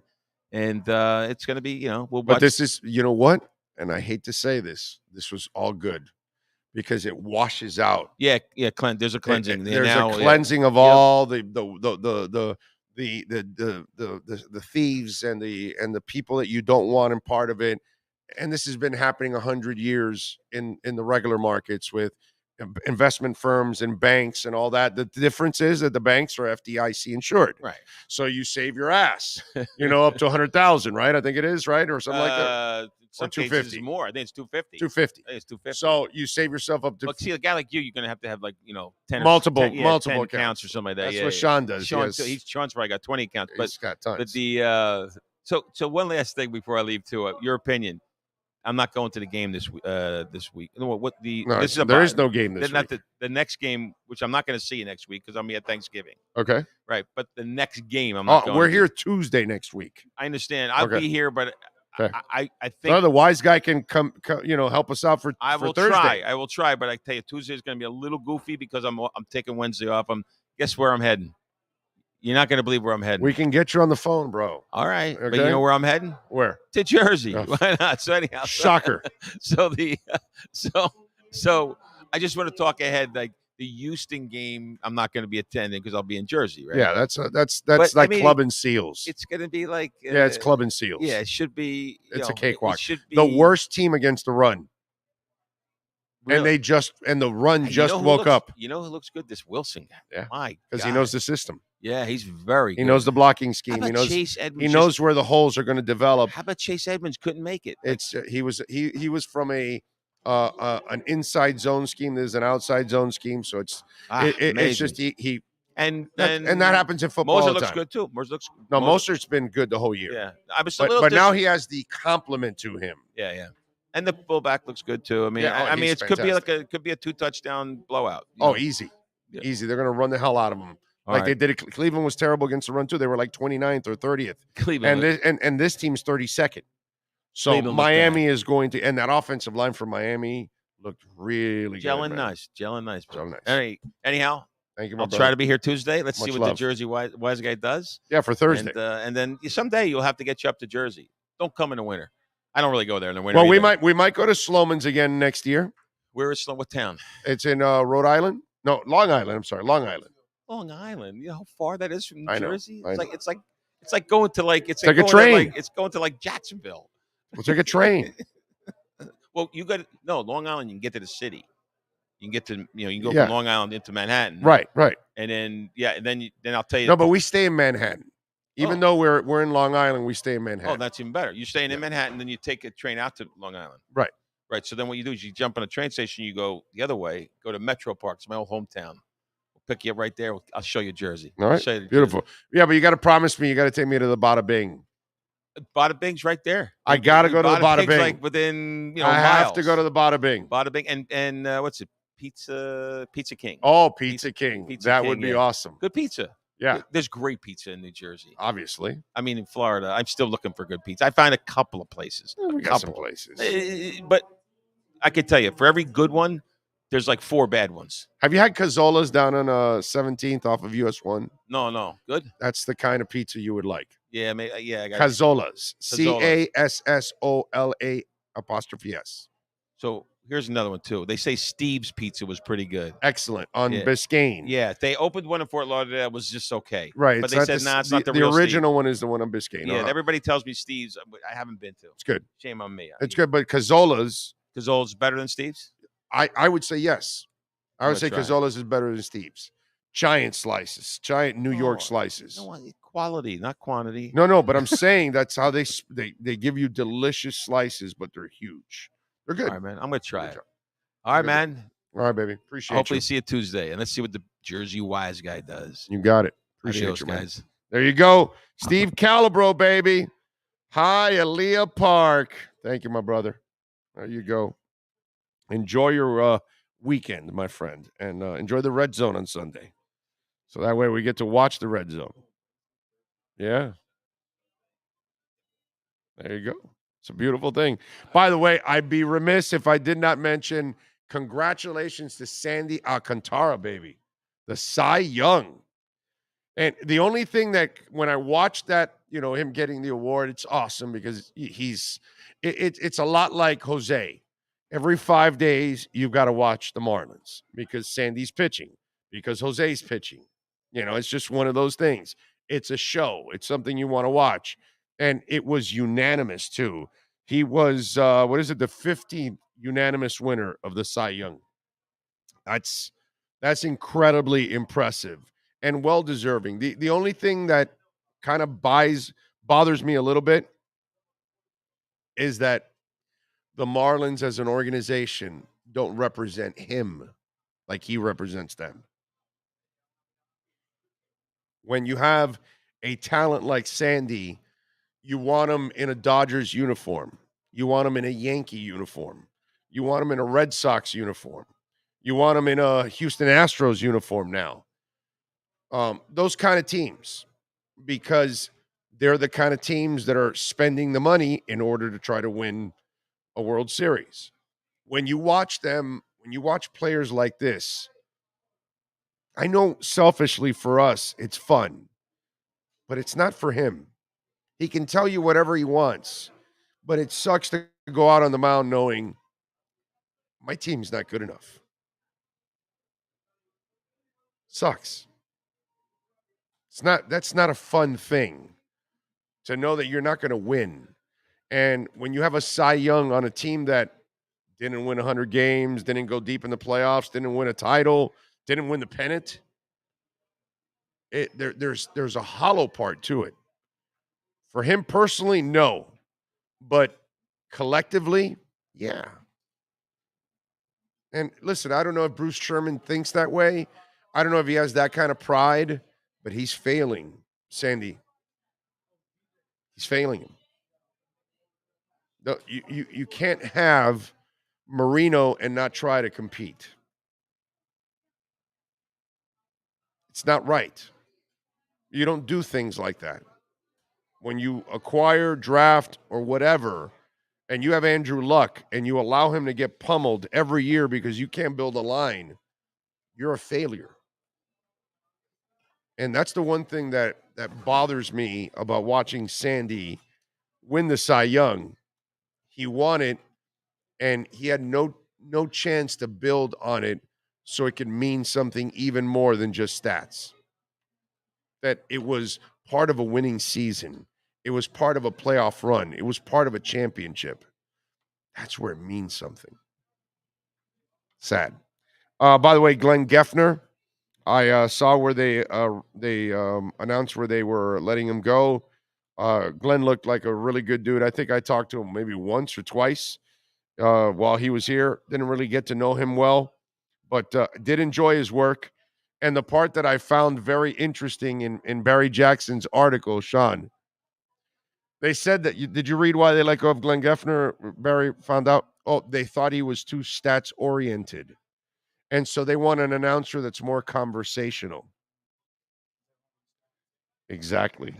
That's exactly what came to my mind.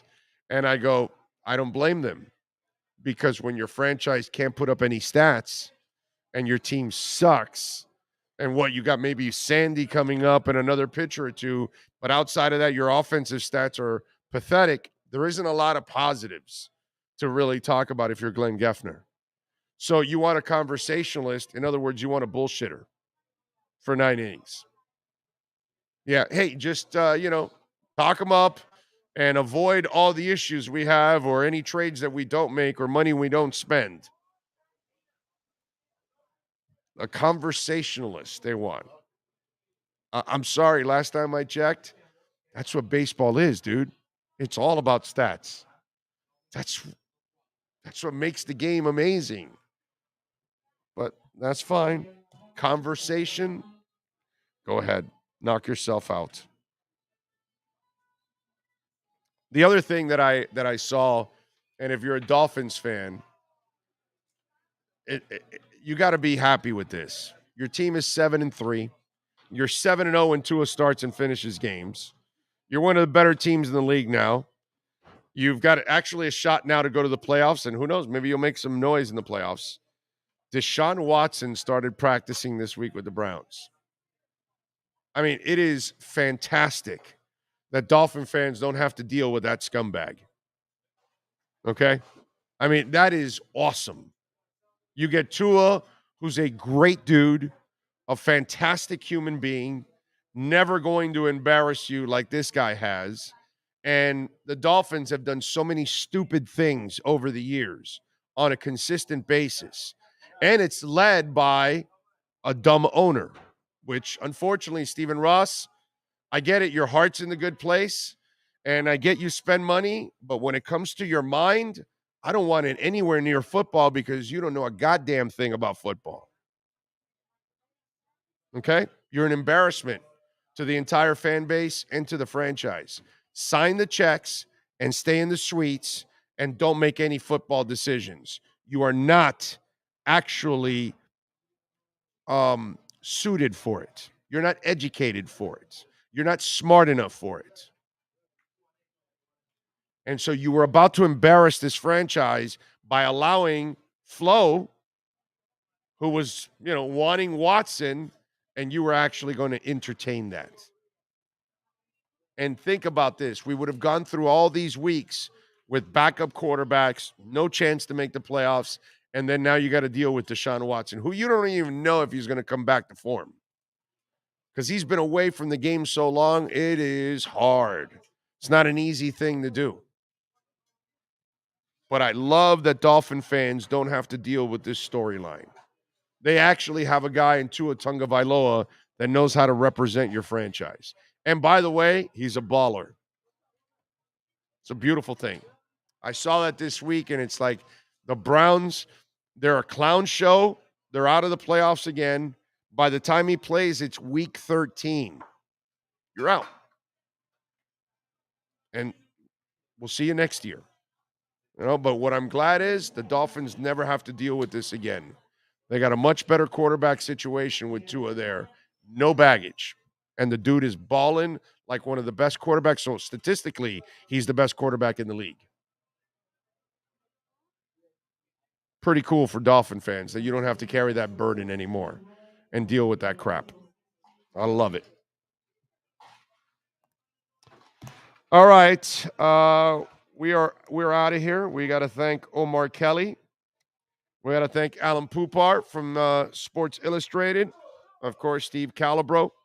Sean Stanley, the man that masters his program and the entire platform every single day. We thank the Brunetti family, as always, great sponsors of our platform, and we love them for that.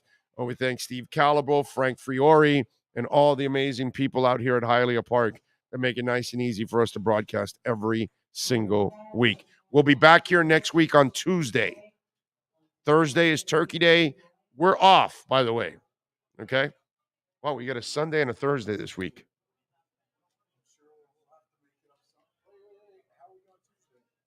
Tuesday here. Yeah. What else will we be doing? No. Yeah, we'll do Tuesday morning. We won't do afternoons. Yeah, no. Tuesday night is. Oh, yeah. Okay. Yeah, definitely. Not a problem. Yes, definitely. Yeah, 10:01 here. Yes, 10:01 here. Tuesday, 10:01 here. That's what Tuesday shows are. Only Thursday, 3 to 6. And it was nice to sleep in. Thank you all out there. If you sent a super chat, you can always appreciate you sending the super chat. If you made a donation through Cash App or Venmo at Cash Big O Show, we appreciate it immensely. Thank you all. We will see you tomorrow. Same time, same place, same bat channel from the KSDT CPA offices.